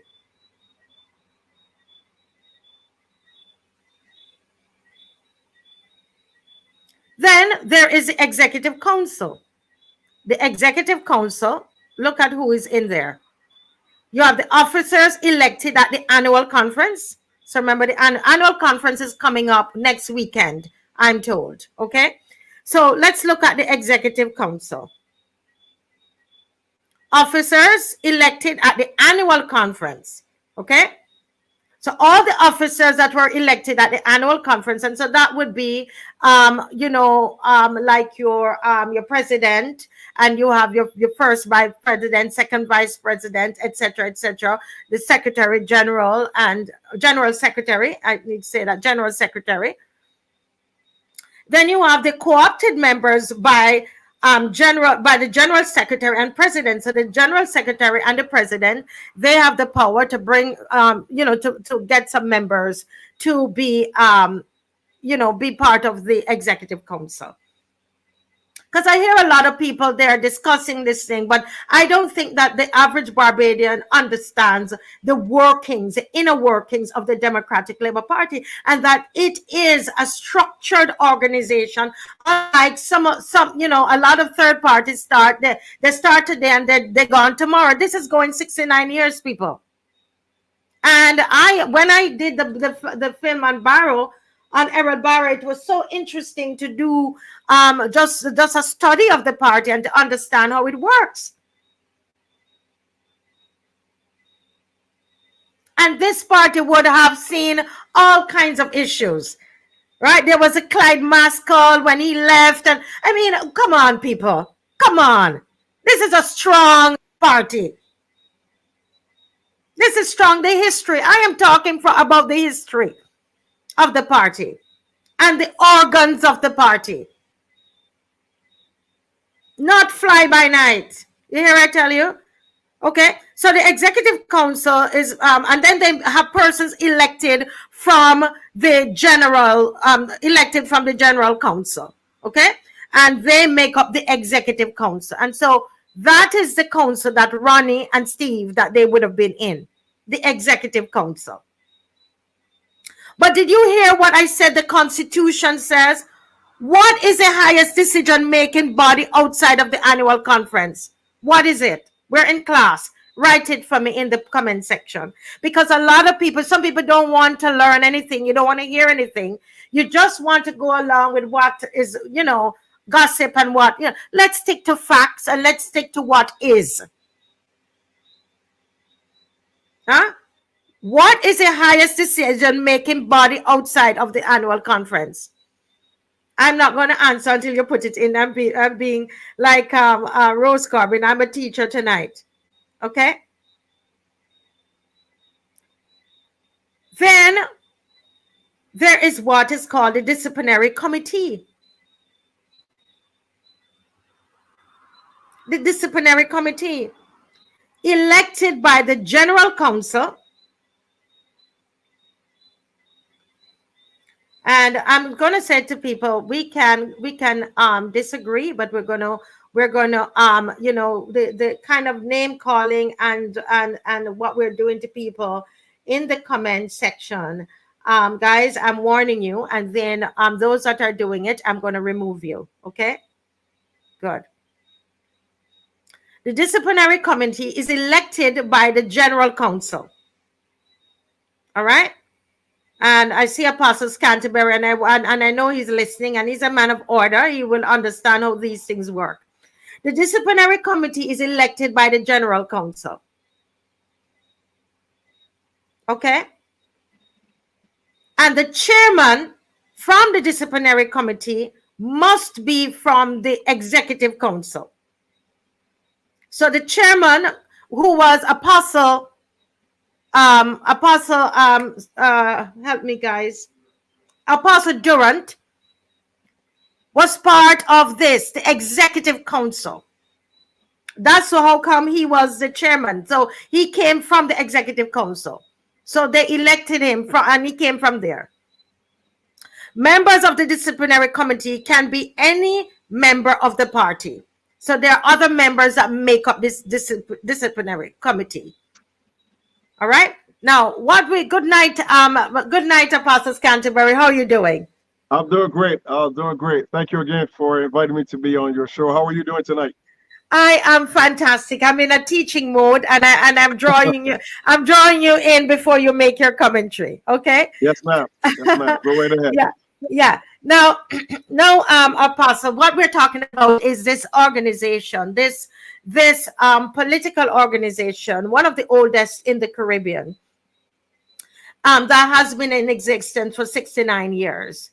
And there are some people who believe that if it's not going their way, they believe they can throw a little match in it and burn it down. Basically, is what I see that is happening. Actually, I gave the analogy at the beginning.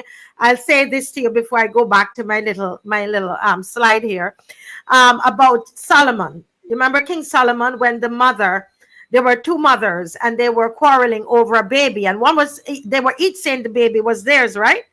That's right. That's right. And yes, and they were all crying. They want this baby. They want this baby. And until King Solomon says, "All right," he was the wisest man. He decided he's going to take the sword and he was going to cut the baby in two. That's correct. And the mother, one of them said, "Go ahead and cut the baby. Cut the baby in two, kill the baby." But the real mother said no. The real mother preferred for the baby to be given to the other woman. And I started off earlier talking about the hearts of people. Where's where you know what where's your what are you what were you really part of it? If your desire is to destroy it, right? Right. Right. Yeah, and it's good, Monica. Monica is saying thanks for educating those who don't know. All right. Correct.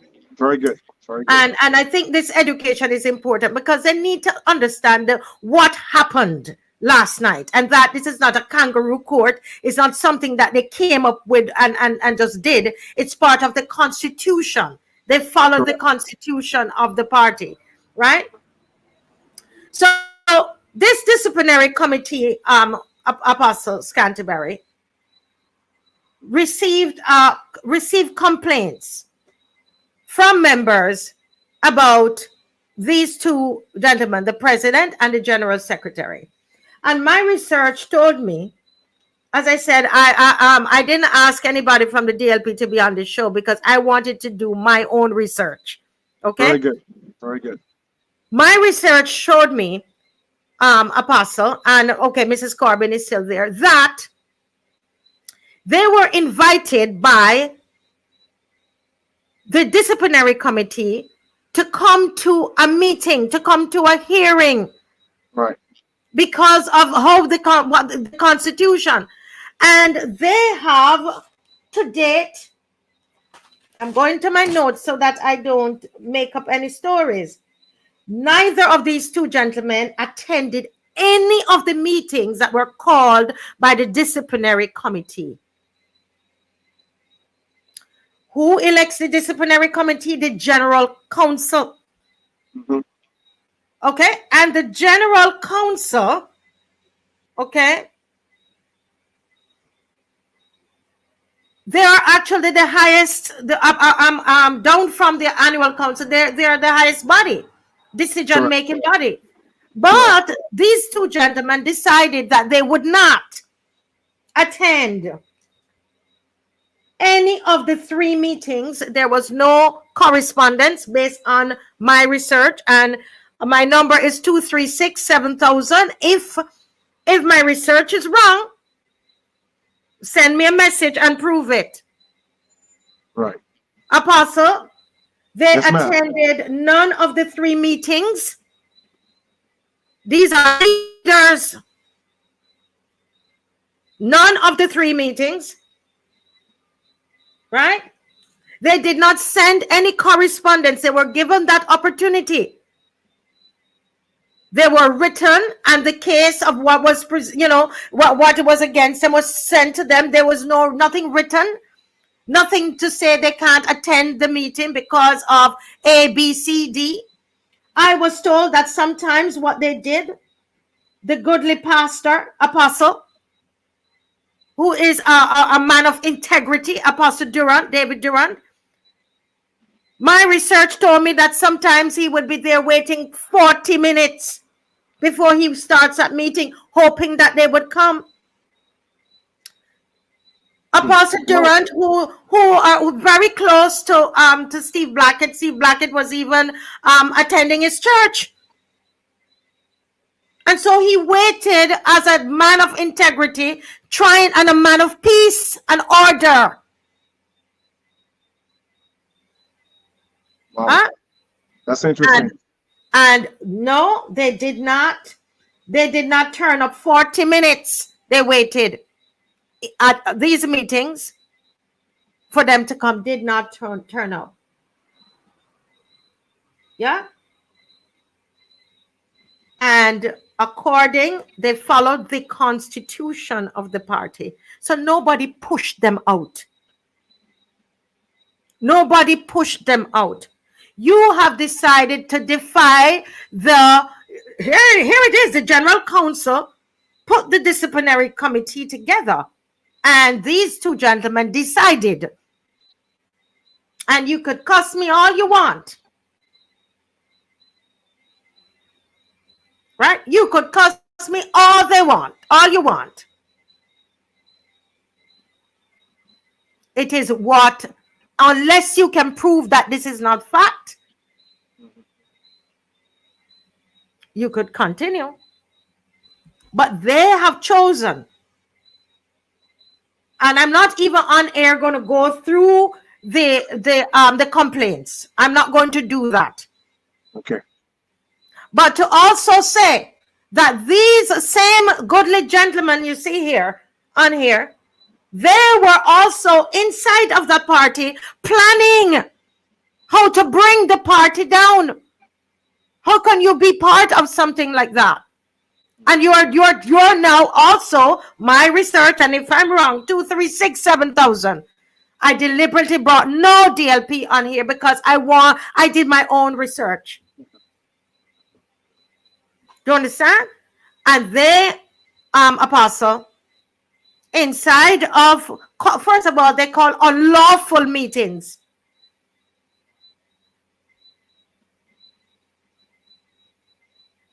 Right?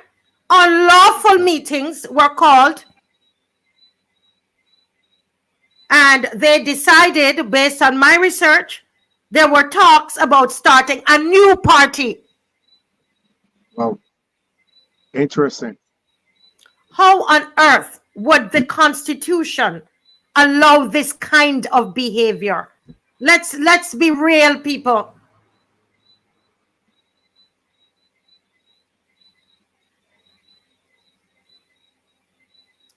They disrespected the General Council.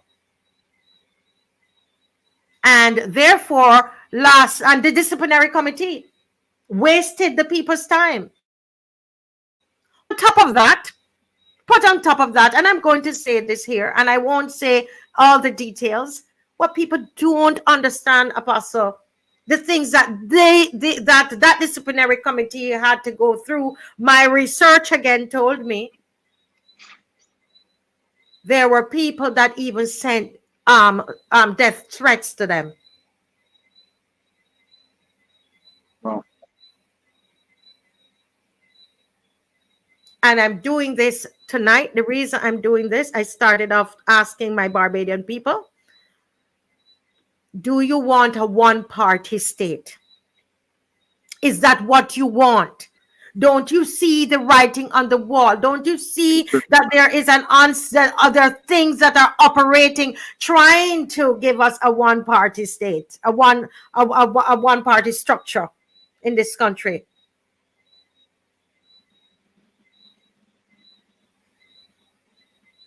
Yeah. And I want anybody who runs an organization, you're calling a meeting, you dress up, take your time in your gas, waste your gas, and go down to a meeting, okay? And these two men, and you can come for me, 2,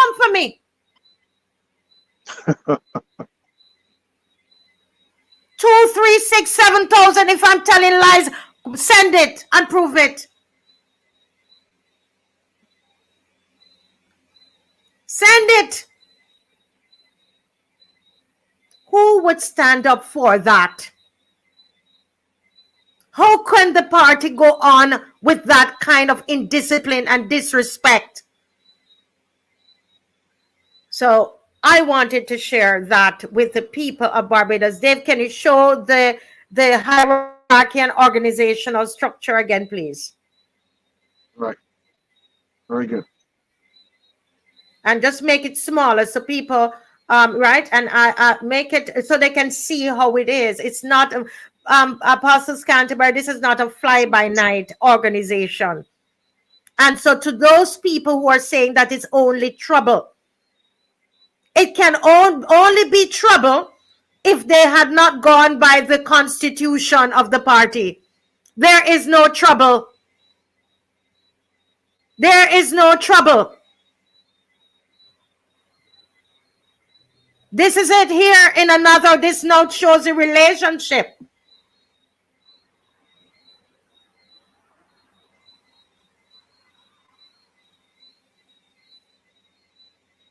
Yeah.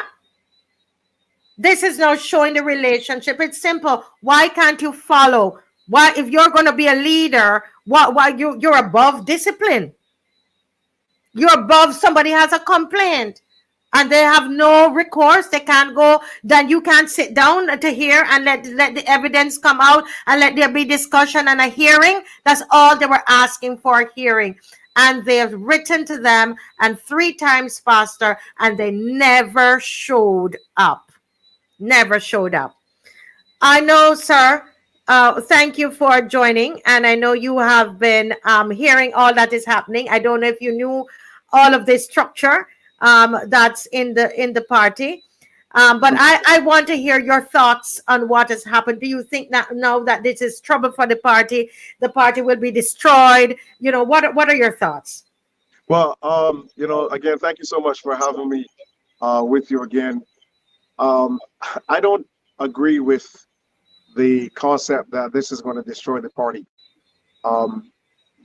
My position on this and really looking at what is happening is that at this time the party is in a stage of rebuilding. Okay, and the entrance of Mr. Thorne into the Democratic Labour Party it radically changed the demographic of the party. And of course, based on their laws, from what I understand, if you have an elected sitting member of that party in Parliament, then that person immediately becomes the political leader of the party. Okay, and by their laws, that's what Mr. Thorne actually became. So it should not have been an issue. It should not have been a question of kicking someone out to become the leader of the party. The laws clearly states how the party is run, and the party is a Democratic Labour Party. I had the opportunity years ago to speak to my cousin, who is now passed, Dr. Walter Ramsey. We had numerous discussions on the mind of Errol Barrow in terms of even creating the Democratic Labour Party, because he realized that in Barbados, under the Barbados Labour Party, there was no democracy. It was, again, a party not of the people, but a party of the plantocracy. And it continues to be that way today. But in order to offer the people a system of democracy and to bring individuals, especially Barbados and those who are marginalized through the whole sugar industry and all of these elements, the right Honorable Errol Barrow wanted to have a party that was of the people and for the people. You know, over the years, it is, you know, played a very significant role in the development of Barbados. So I don't think that this is going to hurt the party. I think this is going to bring much healing, faster healing. I think this is going to put the party on a different wavelength and a different threshold where they can actually move forward into what they need to do leading up to the next general election.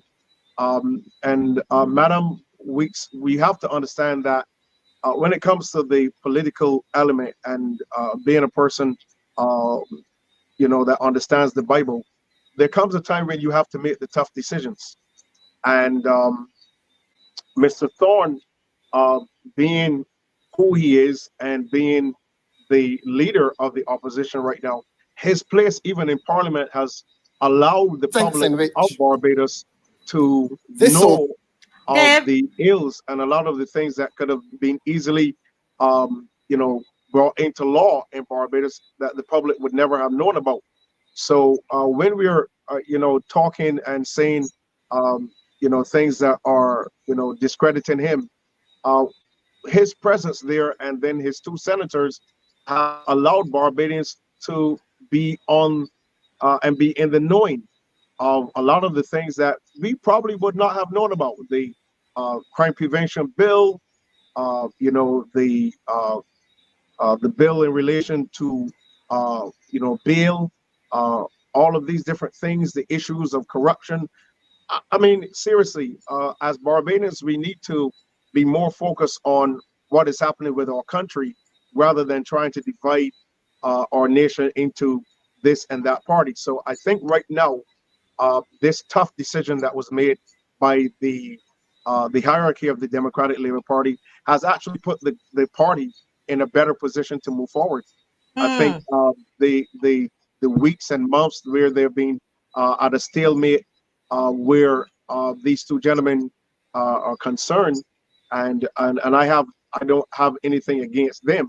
I'm speaking from my position as a spiritual leader and as an individual that understands order, that it is critical to make those tough decisions, especially if the Democratic Labour Party is going to present a united front to the people of Barbados going into the next election. And I think this is a very good move.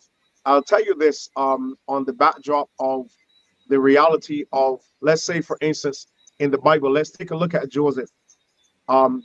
The day that Joseph came out of prison, serving an attempted rape charge, the day that he came out of prison and stood before Pharaoh, Pharaoh gave an executive order that he become the governor of Egypt. Now, obviously, that would not have sat well with the political hierarchy in Egypt, but it was a tough decision to make. And he said, can we find someone in whom the spirit of the God dwells, that we can put over this matter of putting us ready for the 7 years of plenty and then the 7 years of famine? So whether Barbadians are talking, and I know they are, because one of our problems as a people is that we don't take the time to get our information accurate. We don't take the time to look at the big picture. We don't take the time to see what the future is like. And evidently, if Mr. Thorne and the executive body of the party, if they're looking at the future of the party, if they're looking at saying to Barbadians, well, we want to be a viable change of government leading into this upcoming election, and also taking Barbados into the future, then it is necessary to make those tough decisions. And even though that it might not have sat well in Egypt with the selection of Joseph, who was a Hebrew, to take over the political reins in Egypt, it worked out well. Okay, it worked out well to the point that the whole world got saved by Joseph's ingenuity and his wisdom and his skill. His family got saved, and you know, Egypt got saved, and it went on to become a global empire. And I think Mr. Thorne has, I think he has his head on. Okay, I've watched him. I've you know, paid very close attention to his interviews. Paid very close attention to his mannerism, his body language, even when he's speaking in Parliament. I think he has his head on. I think he knows where he's going. I think he knows where the party needs to go. And I think that there are individuals within the party that are standing with him, even though they might not be visible, even though they may not say that they are standing in support of him. But this decision has shown that within the Democratic Labour Party, within the executive body, there is unity, because this was a unanimous decision. So I would not say that this is going to destroy the party. Rather, looking at the future, I would say, you know, a fantastic move. I think this is going to bring the party closer together. I think this is going to bring the party closer together faster. Let me put it that way. And I think right now at this stage, they can actually begin the process of speeding forward into letting the public see exactly who they are and what they have to bring to the nation, that says to Barbadians, hey, listen, we are ready. We have our people in place. We are ready to be a viable and serious element of change going forward for Barbados. So you know, the person that I am, I would not see this as anything that would destroy the party at all. I think this is actually a plus for the party. Yeah, you know, that's how I see it. I mean, I've been running organizations, leading organizations, started organizations, and people like you and I, especially when you have volunteers, you know, people come, you know, Apostle, sometimes they come, you've had probably people take half of your members and they're gone. you know, and they go and start a church just down the road, or or probably even start planning the church while you're in, like these were doing, trying to plan a party while they were in the party. I mean, Right. all kinds of things. I mean, and your church, like my organizations, have survived, right? Yes, ma'am. Yes, ma'am. I'm not. Um, maybe I should say this because one of the things that we must understand is that, like ministries are on different levels, and so I have, with the help of my wife and with some of the ministers who were here prior, who are no longer with us, and also with the ministers who are with me right now, we've built World Harvest into a ministry that hears from God. So I don't do anything unless I have heard from God. Now, there are ministries that are designed for evangelism, winning the lost, getting people saved. There are ministries who are designed to help enhance individuals and bring them into their calling and purpose. But one of the elements of World Harvest Ministries International is that we're called to do the ministry of higher national salvation. And what this means is that we're designed to speak to the principalities and powers that governs Barbados. Hence, during COVID, when I was speaking, I kept telling individuals, I am not saying this by myself. This is what I took the time to pray with my wife.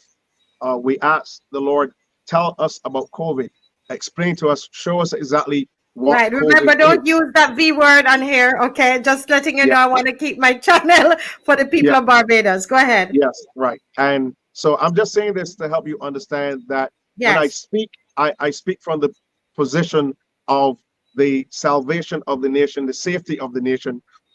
And if more people had listened to what the Lord told me to say, and what I said to the nation, then we could have saved more lives. Okay.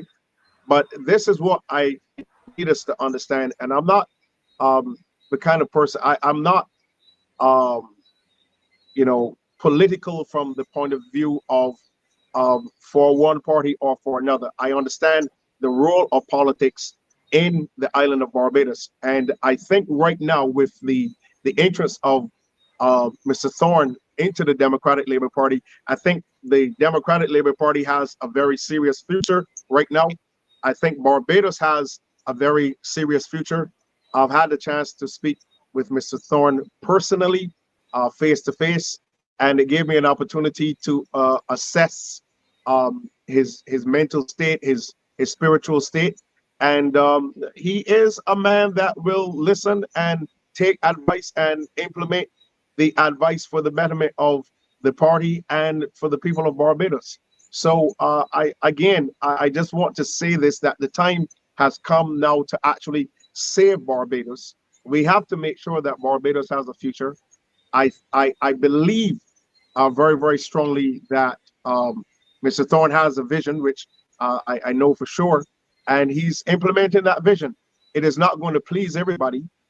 Um, not every decision that is made by a leader is going to sit well with everyone. There are people who are for you. There are people who are against you. There are people who are on the fence, who need more information. They need more elements to help them to believe, to help them to make up their minds as to where they're going to go. But as I said, I don't see this as a problem for the party. I think out of it, you're going to see a very quick resurgence of the party. I think in this move, you're going to see a lot more individuals who are stalwarts of the party, and individuals who are, real supporters of the party, and even individuals who are fed up and tired of the type of leadership style that we've seen here so far.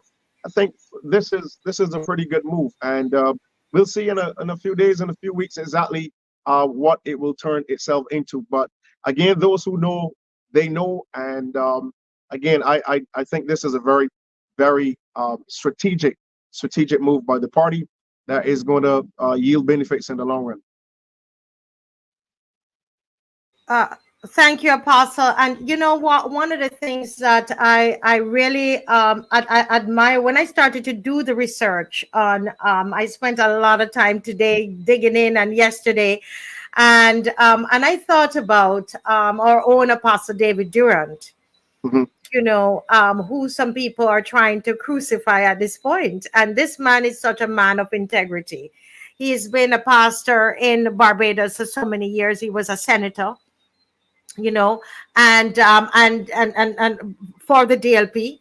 And so he would have been, I suspect, part of the general council as well. And they chose him. He was appointed to be the chairman of the disciplinary committee. He was also, I think, part of the executive council.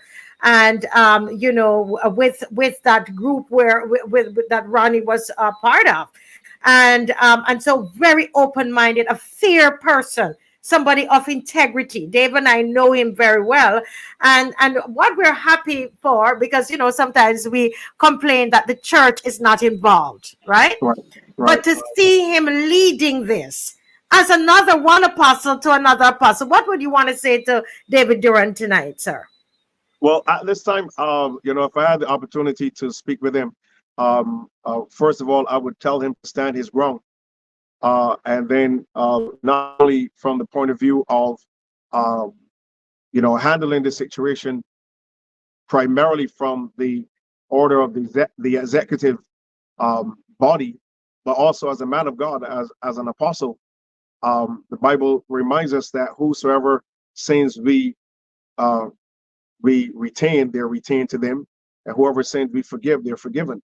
So there's a place where apostolic governance has to come into the reality of what's happening, and I think is very important for him to stand his ground and not just function as a member of the executive body, but also as an apostle, to speak as an apostle. And it's very important for us to understand if a man of God is speaking and you have individuals such as these two gentlemen that are unwilling to even respond to a man of God who is inviting them to a meeting, then if we have this type of behavior at the adult level, at a leadership level, then what are we leaving for our young people to do? So this is something that I think that is very, very critical. And I would say to Apostle Durant to make sure that he does everything that is within his power in this season to make sure that this situation is handled. If it is not handled properly, you know, within the reality of the disciplinary committee of the party, then handle it as a man of God. Handle it by Yeah. divine power. It has to be handled at some point in time. It has to be dealt with, and if they're not open to, you know, the rules of the party, then we handle it through the power of God. And I'll tell you, it's usually handled a lot faster when God gets involved. Yes. And that's why I'm so glad, because I know that his church is praying about, you know, dealing with this thing in prayer. And Apostle Durant is dealing with it in prayer as well, because it is also a spiritual matter. And I was very heartened to know that somebody with such, you know, high integrity, you know, is leading the charge in that. And we can say, because sometimes I come on this show and I say the church is not doing enough, and to see an apostle out there, I have to give that to him. I Yeah. see Paul Messiah has joined, and anybody who wants to, if you would like to join to give your thoughts on what has happened, we have about 3 minutes. I would, you know, you can come into the studio and do that. If Dave could put up the link and to put the number again, and we are free to comment. Mrs. Corbin and Apostle Scandler, just quick comment so that we can give those who are calling in as much time to speak as possible. So, Paul Messiah, thank you for joining. Good night. You're muted. Paul Messiah, can you hear me? Yeah, right. Yeah, I just unmute. Sorry. Yeah, a blessed good night to you and everyone. Good night. Good night, Yes. sir. What are your thoughts on the expulsion of these two gentlemen from the DLP party. Do you think that this is a good move for the party? Do you think it's good for Barbados at this time? I believe it depends on how people are looking at it, because whenever decisions are made, obviously, depending on who the persons are, people aren't going to be too happy about the decisions. But I believe change at times is necessary.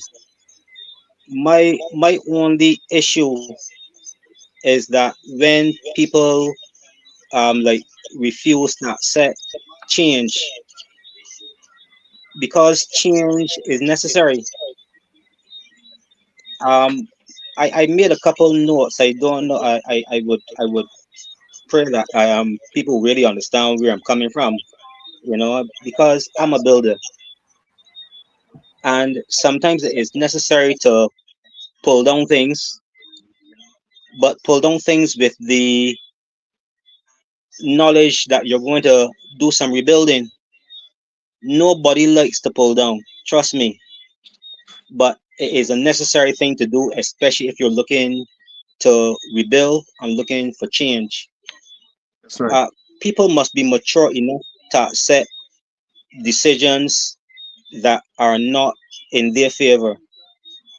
And I believe that as we were talking tonight, you would know the measure of a man depending on how he accepts decisions. Because what I'm saying is that if you are a leader and you make decisions sometimes that go against people, when people make decisions that go against you, shouldn't you sit down like the other people that you expecting to sit down? No, I have something to share here in all fairness. And I'm saying, why did they refuse to attend the disciplinary committee to put forward their own case? Why are you asking the people to go against the decision that was made when you refuse to defend yourself? Because this seemed like a sinister move on their part. So I am saying there are three things now I have in mind. One to Dr. Ronnie and Steve Blackett. I'm saying it takes a man to walk away, even if he is right. It takes courage to walk away, even if you are right. And it takes humility to walk away, even if you are right. It, it is better to lose the battle and win the war. Do not major in the minors. And what I'm saying to both of the gentlemen is that sometimes the more dust you kick up, the more mess you make for yourself. Now, this is to Ralph Thorne. I admire the focus of the opposition leader. If the captain of a ship in stormy seas is more concerned with passengers and cargo than steering the ship to safety, chances are there won't even be passengers, there won't even be cargo, sometimes there won't even be a ship to captain, and God forbid, there would not even be a captain because he would indeed go down with the ship. Hmm. And now, what I have to say now is to the people, don't ever fight for someone unless you have all the facts. Yeah, very well said. One Sometimes, one more minute. It's going so good though, but one more minute. Somebody wants to yes, call. it's Yes. okay. Sometimes we can't change our minds because of choice, but sometimes our choices causes us to change our minds. And that is my thoughts for tonight. Wow, I mean that is so deep. But let me bring let me say, Mrs. Corbin, you're still there? Any comments specifically on what Paul has just said? A quick comment, Mrs. Corbin, Rose Corbin, not there. Not hearing her. Apostle, is there any? Do you have any thoughts on what Paul has just said? And while there's a caller that's trying to call in, please call in now. Yeah, no, that Paul is finished. Go ahead, caller, and calling. Go ahead, Apostle. Yeah, I actually agree with what Mr. Paul just shared with us. And I want to add this, that, you know, change is only necessary when change is necessary. And right now we need change, and change right now is necessary. The reality is that what is taking place within the Democratic Labour Party is really not the Barbados Labour Party's business. Okay, this is, in my opinion, a matter of restructuring. And as Paul just said, if you have an opportunity to state your case, why would you not attend and then ask people to fight for you? That just does not make any sense at all. I mean, it's crazy to expect the masses to fight for you when you are not even fighting for yourself. So I think it's very important right now that the Democratic Labour Party, they maintain their place. I know for sure that this act by the executive body is a clear sign that the party is together. I mean, this is a unanimous decision. So this doesn't say that there are wranglings and all these different things. It's just a matter of the fact that the party knows if we're going to be, taken seriously by the public, we have to rebuild. We have to rebuild better. We have to rebuild stronger, and to maintain this level of activity within the party at this moment will not allow that to happen. So again, I mean, I love what Mr. Paul said, and I stand by what I've said so far. The time has come for things to be done on a level that lifts Barbados and lift Barbadians up out of what we've been experiencing for the last 6 years. So the time has come for change. So yes, Apostle, I'm going to cut you right there. Paul, thank you so much for joining. And there is someone else is on the line. Sir, this is Teroni. Go ahead and let's see if we can hear you. Yes, good night. Can you hear him? Yes. Yes, go ahead. Okay. Yes, good night to all the opposition, Marcia Weeks, and everyone. What's happening in the Democratic Party was supposed to happen every since, because we want a strong voice for the people of Barbados. And what's transparent in the Democratic Party is positivity going into the party. Because I was always looking for someone, but I didn't know it would happen in the near future. Ralph Torn is a great gentleman to lead Democratic Party, also take Barbados forward, because this is the era of the poor people. And trust me, the poor people will really get themselves organized now, and I can see a brighter future. So you believe you like what you see is happening in the DLP. You are not worried at all. Well, I'm very happy and very, very proud of what happened, because I just say, when you have bad rice, you got to pick out the rice and put it one side. Because not the food is well prepared. Yes, Teroni, I love the analogy. well, thank you so much. Let me ask you something. Are you a DLP member? Well, I'm a very strong Democratic Party person, and also my mother, Judy Jilts. But are you guys members? Are you going to be attending the annual conference? Yes, please. I have to go on Monday. Oh, so you guys are members, and so you're members, and you're saying you're happy about what has happened. Yes, I'm very proud. I'm happy. I'm impressed. Okay. I am one that proud. I'm hearing the mom in the background.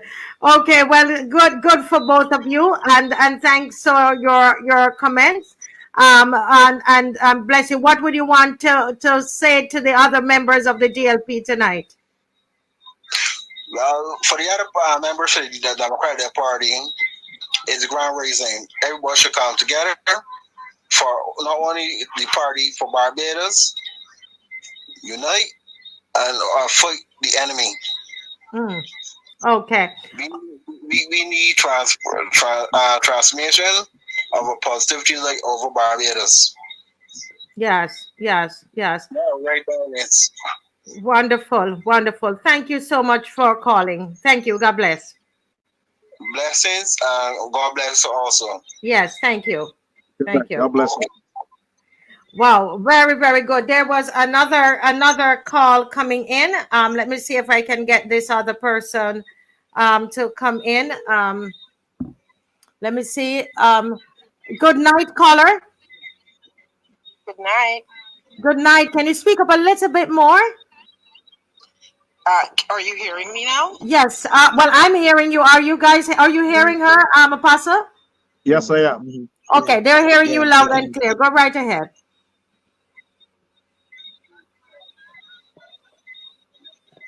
Go right ahead.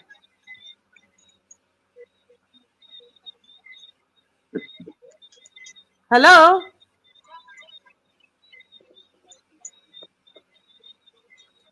While we're waiting on her, I see Judith and Clark. Judith, you're attending the annual general conference, and you are saying that you have been a member for 30 plus years. I would like to hear from Judith. Judith Ann, call to 1246-236-7000. Judith Ann Clark is saying that she's been a member for 30 years, Apostle. Wow, that's incredible. Yeah, yes. Incredible. Yes. Paul, thank you so much. I have you still. I'm so sorry. I have you hold you captive. Thank you for joining. Okay. God bless. Thank you so much. Blessings on you. All right. Yes. Bye-bye. Thank you, sir. Good to see you. Let me see if Judith, you can use the number and call in another 3 minutes or so. Okay. Let me try the caller again. I think, Apostle, it's good to hear from the people themselves. Good night, caller. Good night. Yes, okay, we're hearing you. We're hearing you. And I wanted to, we're asking the question, is this a good move for the Democratic Labour Party? A lot of people, on the radio, Brass Tacks and other persons, I heard Peter Wickham and all of them, they're saying that it's a bad move for the party. And I over this side, we're thinking it's a good move for the party, but I would like to hear your thoughts. So I think that this was an excellent move by the party. Wow. Based on the information that we have or that we've heard, I think that the two gentlemen would have gone ahead and disrespected the process in perpetuity. I don't think that it could have gone on. Like, when would it end? It's not for the good of the party. So I believe that this is an excellent move. Let the healing continue. Let the critical work and the business of the people and for Barbados continue, because this is a really important juncture in our lives in Barbados. And how important it is, you think, for Barbados at this time, seeing that, we only have, for so long, we had no opposition, nobody in parliament. And we've been, operating on a de facto one-party state. What are your thoughts about that for Barbados? Because the word that sticks in my head is dictatorship. And I think that the people are ready. They may be silent. I think they're scared. They feel intimidated or something. But I think that there is this silent movement. They are ready for a change if they know who it is that they're, what's the option? Mm-hmm. What is the alternative? Let me see who the alternatives are. Mm-hmm. And they're ready to vote. I believe they're ready to vote. They may not be, they're not going to come out. They're not marching, like 10,000 people. Mm-hmm. But Mm-hmm. there are, I believe that the movement is there. They're ready for a change. They know what's going on. You can, shout and holler on brass tacks. There's nothing happening. You're just complaining. You complain too much, but they're feeling it. People know what's going on, and they're ready for a change. They just want to know who it is that we're voting for. What are the options? Show me the options. Let me go into the booth and do what I need to do. Yes, yes. And I'm asking everybody when they come on, and you can free to answer or not to answer, but are you a member of the Democratic Labour Party? I am not a member of the Democratic Labour Party. I live in the diaspora, but I am hoping that there's some kind of there's some process that we can join the party and attend meetings, even if it's Zoom or whatever.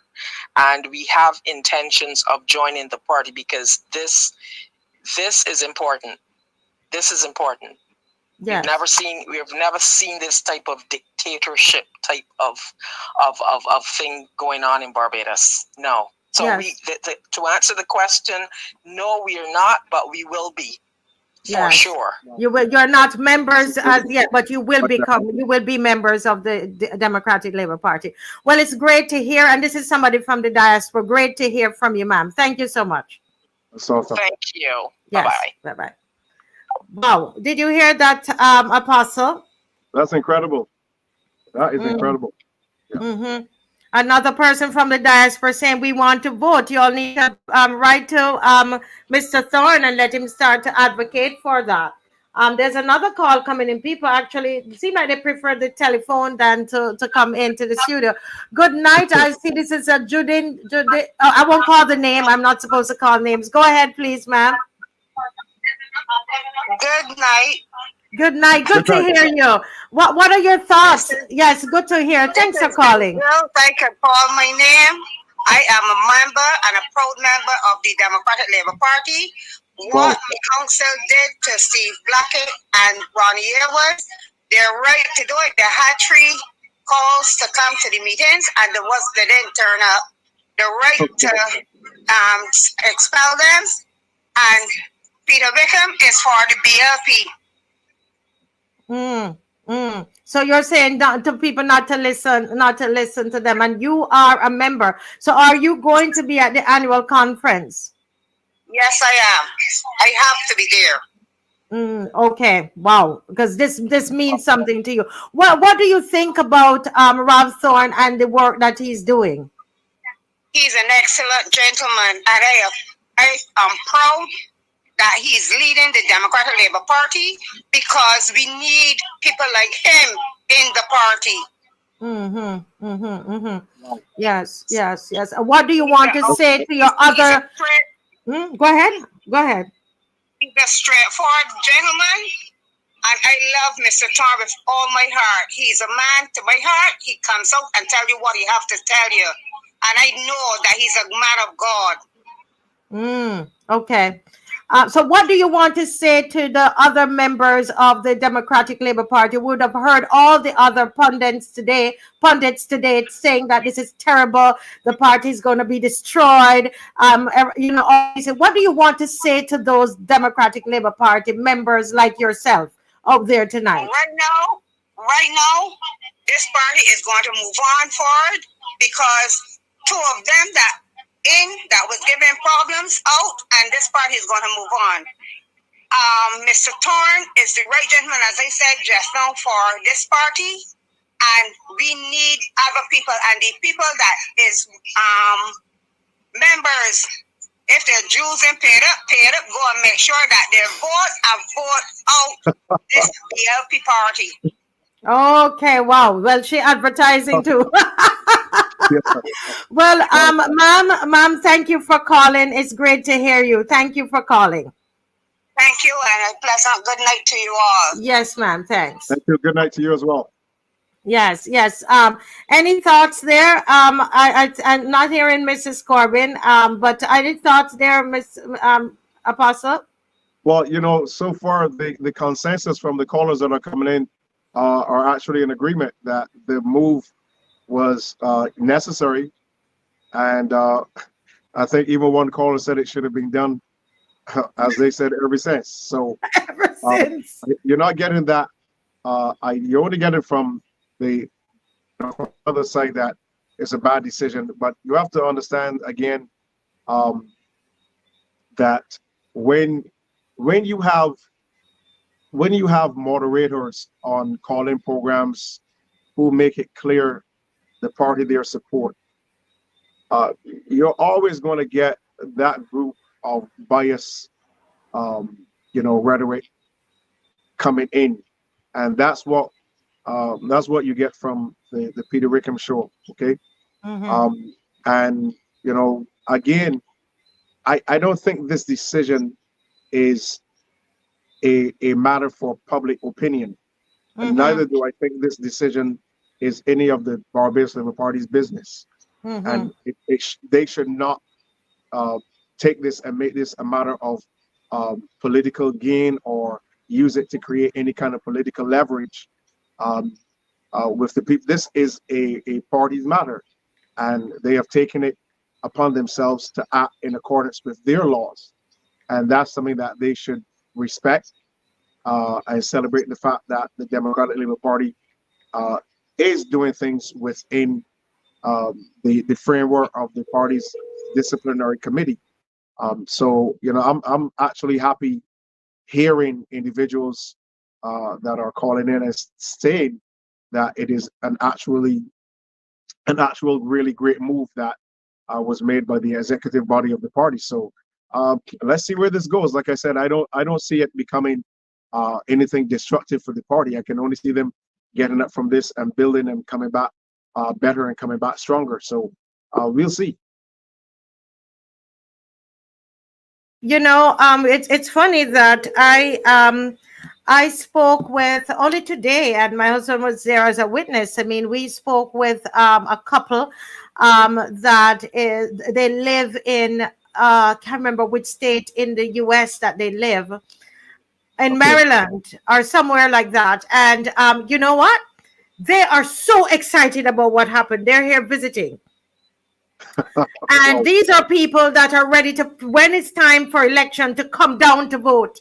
I spoke to another person, and this is a farmer, and she comes down and farmer yams and so on, and then she goes back up and so on. And she told me, she said, I love Mr. Thorne, and as soon as the election comes, I just want, they say election, I tell you, and I buy my ticket. This is my best BAJAN.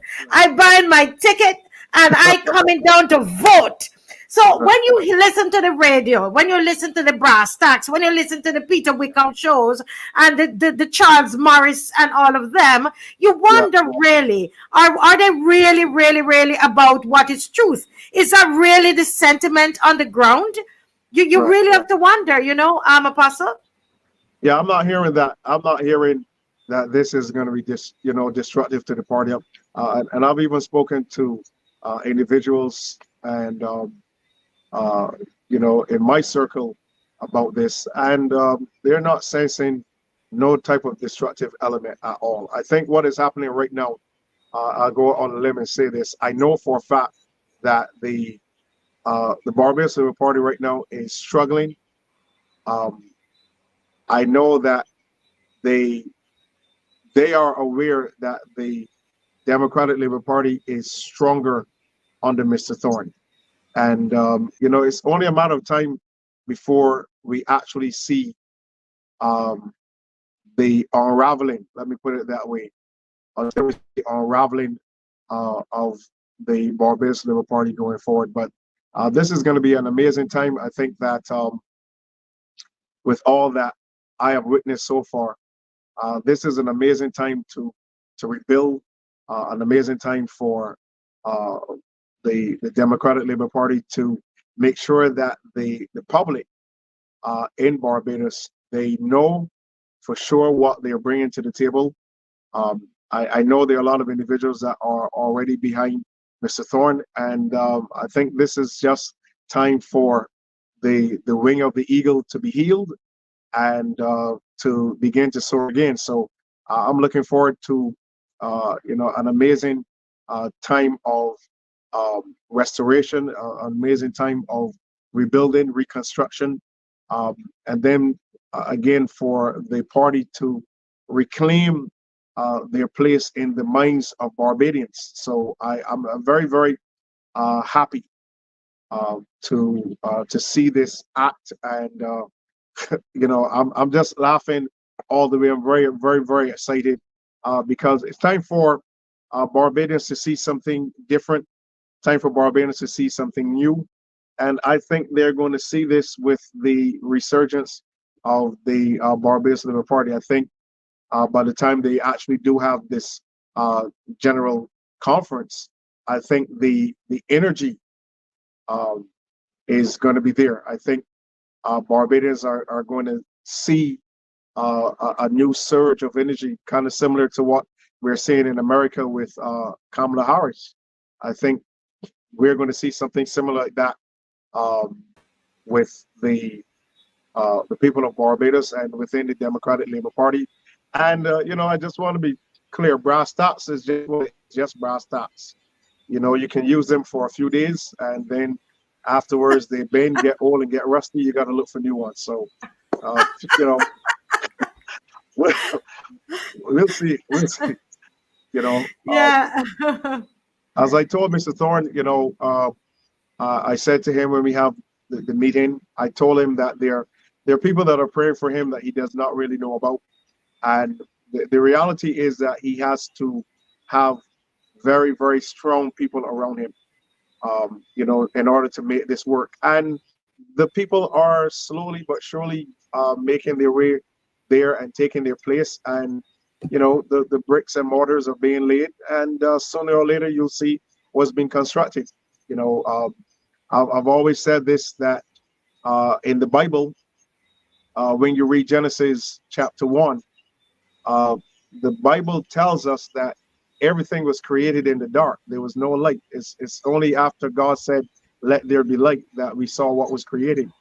So just in a few seasons to come, we will see when the light shows up what's being created in the dark. And from my understanding, no picture is developed in the light. You must develop it in a dark room. And right now, the Democratic Labour Party is doing their work to develop that picture that the public will eventually see. So let's give them a chance to do what's necessary, Bill, and not be hounding them and taking this seriously and acting funny and trying to disrespect Mr. Thorne and the Democratic Labour Party. It has a rich history.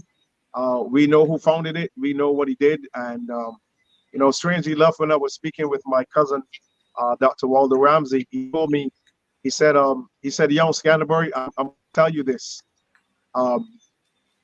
He said, Errol Barrow never wanted free education. He said, Errol Barrow wanted freedom through education. Okay, that's a big difference. Free education versus freedom through education. Okay, and what we've done is that we've taken what he wanted, which was the people being free through the use of education, and use it as a political edge. And we're talking about free education, but they can never be free education. Teachers must be paid, schools must be built, Ministry of Education and must operate. Books must be purchased, staff must be paid. So telling children that you can ride free on the bus is not educating our children. Okay, so just a few things that I just want to add to this, but we're going to see that picture that the Democratic Labour Party is currently, working on in their dark room, and we will see the light of it shortly.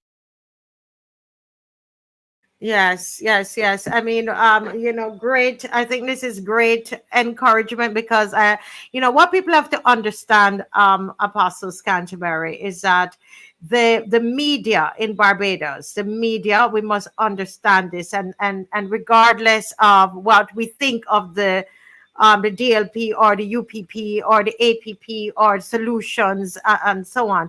Remember that they have the media in their pocket. Then they got the media, Yep. all of them, and it's very rare because I've had to deal with the media, and it's very rare that you're going to get people in there that will want to do something a little different, and you see it even at election time. You were part of a third party, and you Yes, ma'am. you realize they give no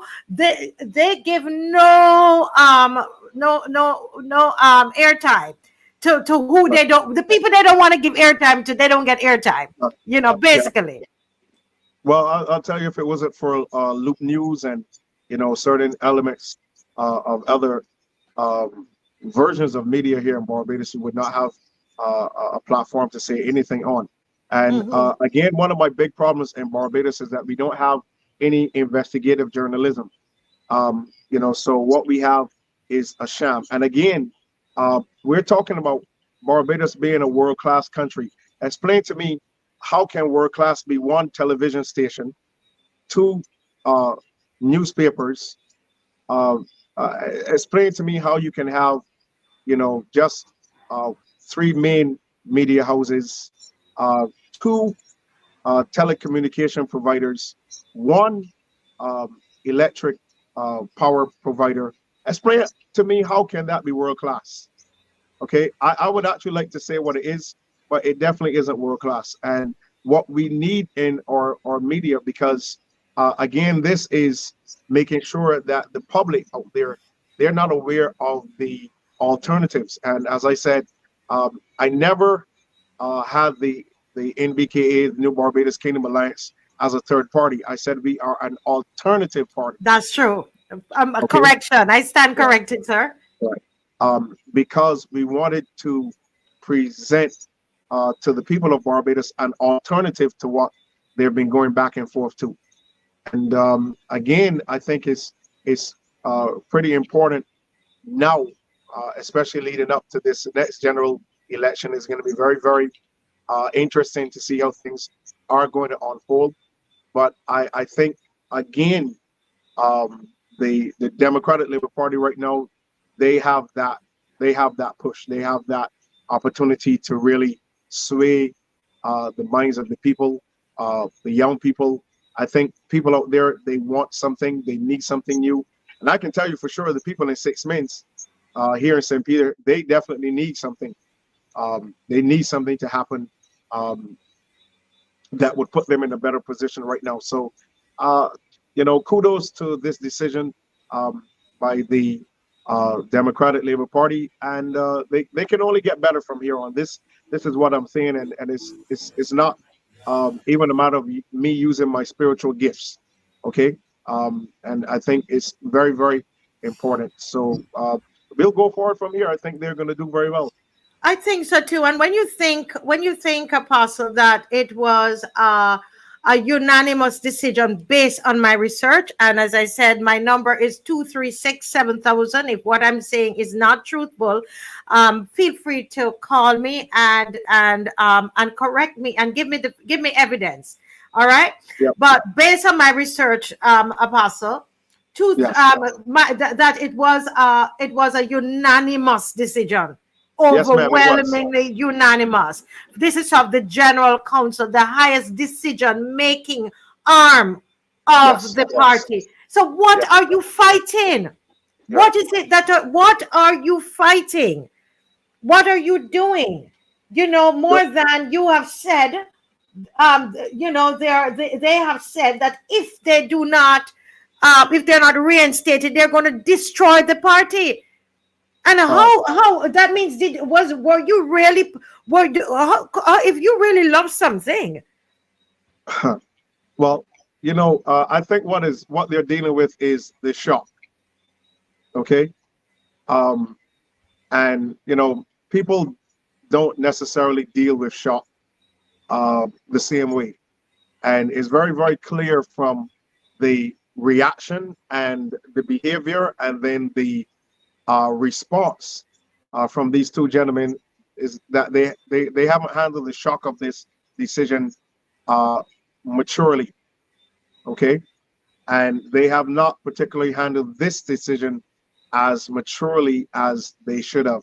And I think that's where the public should base much of their understanding of this situation, the maturity that was necessary from them in terms of dealing with this situation. It just was not there.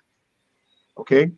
And if you're going to present yourself as a leader, then there is a need for a certain level of maturity. And correct that level, we did not see that level of maturity coming from them. Not that they're not reputable gentlemen, not that they haven't done anything in the nation or for the nation. Sure, they have, but this comes down to the reality of maturity.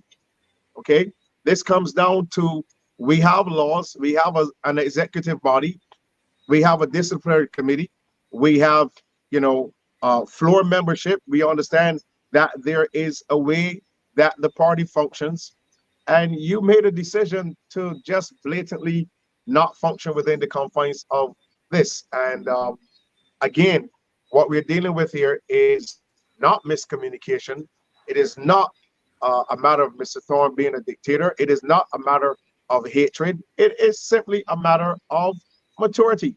It's simply a matter of handling a situation that was fickle, a very delicate situation, and it had to be handled delicately. But it got to the point where the operation, the activity had to be swift and it had to be shocking. Now, I'm going to say this because I am, of course, you bring a preacher on a show like this, the Bible is going to come up at some point in time. I can tell you. Yes, that. and that's fine because we have another 6 minutes, so that's fine. I'll say this quickly. We had a situation with Korah, Dathan, and Abiram, who came up and spoke against the man of God Moses, and Moses said, "Listen, I'm not going to get around here dealing with all this disrespect from you." He said to the people, "You all come close. If you're with them, you go over with them. If you're with me, you come with me."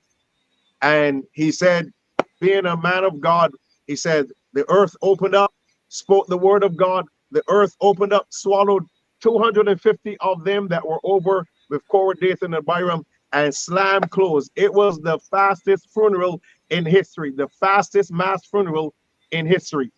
And this is where, ladies and gentlemen, many times decisions must be made, and they must be made in a shocking manner. Okay, we go back, we look at Ananias and Sapphira, for God's sake. We had to make a tough decision on that. We can't let the church go forward with people we just started. We can't have folk coming in trying to rob and trying to lie at the same time. So we had the first funerals in early church, very shocking. Okay, and the Bible said fear came on everybody. So I think what they have to deal with is the fact that they did not demonstrate a very high level of maturity in this matter, and they have to deal with the shock of the decision that was made by the executive body of the party, and they just have to handle it and demonstrate that they're men of repute and move on. But that's the reality of what's happening right now. Yeah, correct. And to all who are saying that all hell is going to break loose and so on, no. No. We're praying for Mr. Thorne. Ain't no hell breaking loose. The hell just got evicted. Okay? I would say that too. So I'd say that. They will let loose on themselves, but no. We're not going to do that. I think Mr. Thorne as I said to him, he's backed by very strong spiritual people, and you know, and we're praying for him that he would continue to function in the wisdom of God, and function in righteousness and justice. When I spoke to him, I said, I keep hearing you use these words over and over, you know, righteousness and justice, and those are words that I like. Those are words that I use, and so we're praying for him, and you know, praying that the will of God and the wisdom of God would be demonstrated in his life on a daily basis. And so this is an act. Let me just say this: this is an act of wisdom, and wisdom is justified of her deeds and the deeds of her children. I don't think that they can. I don't think they can fight wisdom. You can never fight wisdom and win. Never, never. And I want to say, with some of these threats, Apostle, that is coming out from this camp, and one of these gentlemen on here actually threatening in a very, very awful way people in the party. It's happening, and this is the kind of people that they want. And I'm speaking, and nobody told me to say this, but I'm saying it because when you hear what is happening and what they're talking about, what they're planning to do, I hear that one of them is going on some media thing overseas and all of that. Please sit down. Sit down and stop writing threats. Stop writing threats to people, because nobody's listening to nobody. It's like the man that comes and says, oh, here's a sticker. It's a sticker. And people like, please. And go sit down. Go sit down. The Bible is clear on that. When I became a man, I put away childish things. And evidently, since we're seeing so much childish behavior at this point, then it leads us to consider that there is a level of maturity that has not been accepted or as yet attained by these gentlemen. So again, we're praying with Mr. Thorne. We're praying with the Democratic Labour Party. I'm not saying this because of you know, being you know, a Democratic Labour Party person or anything of that nature, but I know when justice has to be served. I know when my country is in danger. I know right now for sure that Barbados is in danger under the type of leadership that we have at the moment. And you know, I am in favor of any element that that arises that is divine in nature, that says we need to do something right now to get our nation back, to put our nation on a solid footing, and to move forward with the will of God, so that every person in Barbados can prosper and live well and do well in their own country. Yes, and with that we will stop. And somebody says here, 1 Corinthians 14:40 said, let all things be done in decency and order. And that is Mr. Thorne, and that is what you hear. You hear from him all the time. Talking about the process, you never hear him out there, you know, spilling the beans and all of that. He tries, and I must commend this general counsel, because you did not hear a peep out of anybody. You know somebody was born, but nobody. They don't go to the media.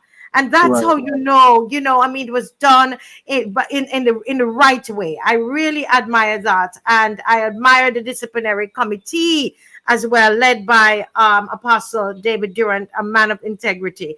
I really admire that. And I want to say, those of you who know to pray, continue to pray. Don't fight it in the natural. Because as long as our aim is that we should never have a one-party government, a single party government, never. Whether it is you're going to decide you're going to vote for Solutions Barbados, you want to vote for what's the other one? I don't know if it's UPP or APP at this time. UPP, I don't know what it is. You want to vote for the Democratic Labour Party, whatever you want to vote for, but there should not be no one single party in Barbados. No, there should not be. Amen. All right, Dave, take it away. Dave, let's play our closing. The closing. They want to play Mr. Thorne. I think they probably will appreciate that. And then that's one. We're not playing any other songs. No other songs. Okay, Prophetess is saying walk out. This one I got worldwide. Just days after former government backbencher Ralph Thorne crossed the floor, he's taken the oath of office as leader of the opposition. Cross the floor, let me do it some more like Ralph Thorne. Ralph Thorne. On the other side. Cross the floor. Cross the floor. Cross the floor, let me do it some more like Ralph Thorne. Wait there. Ralph Thorne. Dancing come back again. Our turn is the latest trend. Everybody know link up a friend. This one designed to be and more will be left over. Dancing come back again. Our turn is the latest. Are these trips so important? Link up a friend. This one designed to be living our men. Yes, I'm for real, member. I am for real. Don't let me talk out your business. Don't let me talk out your business. All right. And I can't decide, so I'm moving with the die. Cause I'm ready to mash up the body. Oh gosh, I can mash up the body. So let me do this now. Cause I'm ready to mash up the body. Oh gosh, I can mash up the body. Yes, yes. And let me go now. Cross the floor. Cross the floor. Cross the floor. Let me do it some more like Ralph Thorne. Ralph Thorne. On the other side. Cross the floor. There has to be some order here. Cross the floor. Let me do it some more like Ralph. The Minister of Finance is not party to this present transaction, Your Honor. Ask him to keep quiet, please. And I say to you further, Mr. Speaker, that my conscience, my location here is related to my conscience. I said it last year. It is well with my soul. Take a wine on the left side, and I can't decide, so I'm moving with the tide, moving with the tide. Take a wine on the right side, take a wine on the left side, and I can't decide, so I'm moving with the tide. Cause I'm ready to mash up the body. Oh gosh, I can mash up the body. So let me do this now. Cause I'm ready to mash up the body. Oh gosh, I can mash up the body. Yeah, yeah. And let me go now. Cross the floor. Cross the floor. Cross the floor. Let me do it some more like Ralph Thorne. Ralph Thorne. On the other side. Cross the floor. Cross the floor. Cross the floor. Let me do it some more like Ralph Thorne. Ralph Thorne. That is my man, so whether he cross or in cross, he will always be there for us. I came to a point where I had to take the decision that if my philosophical and political views do not accord with those of government in terms of its legislation, in terms of its policy, the relationship becomes untenable.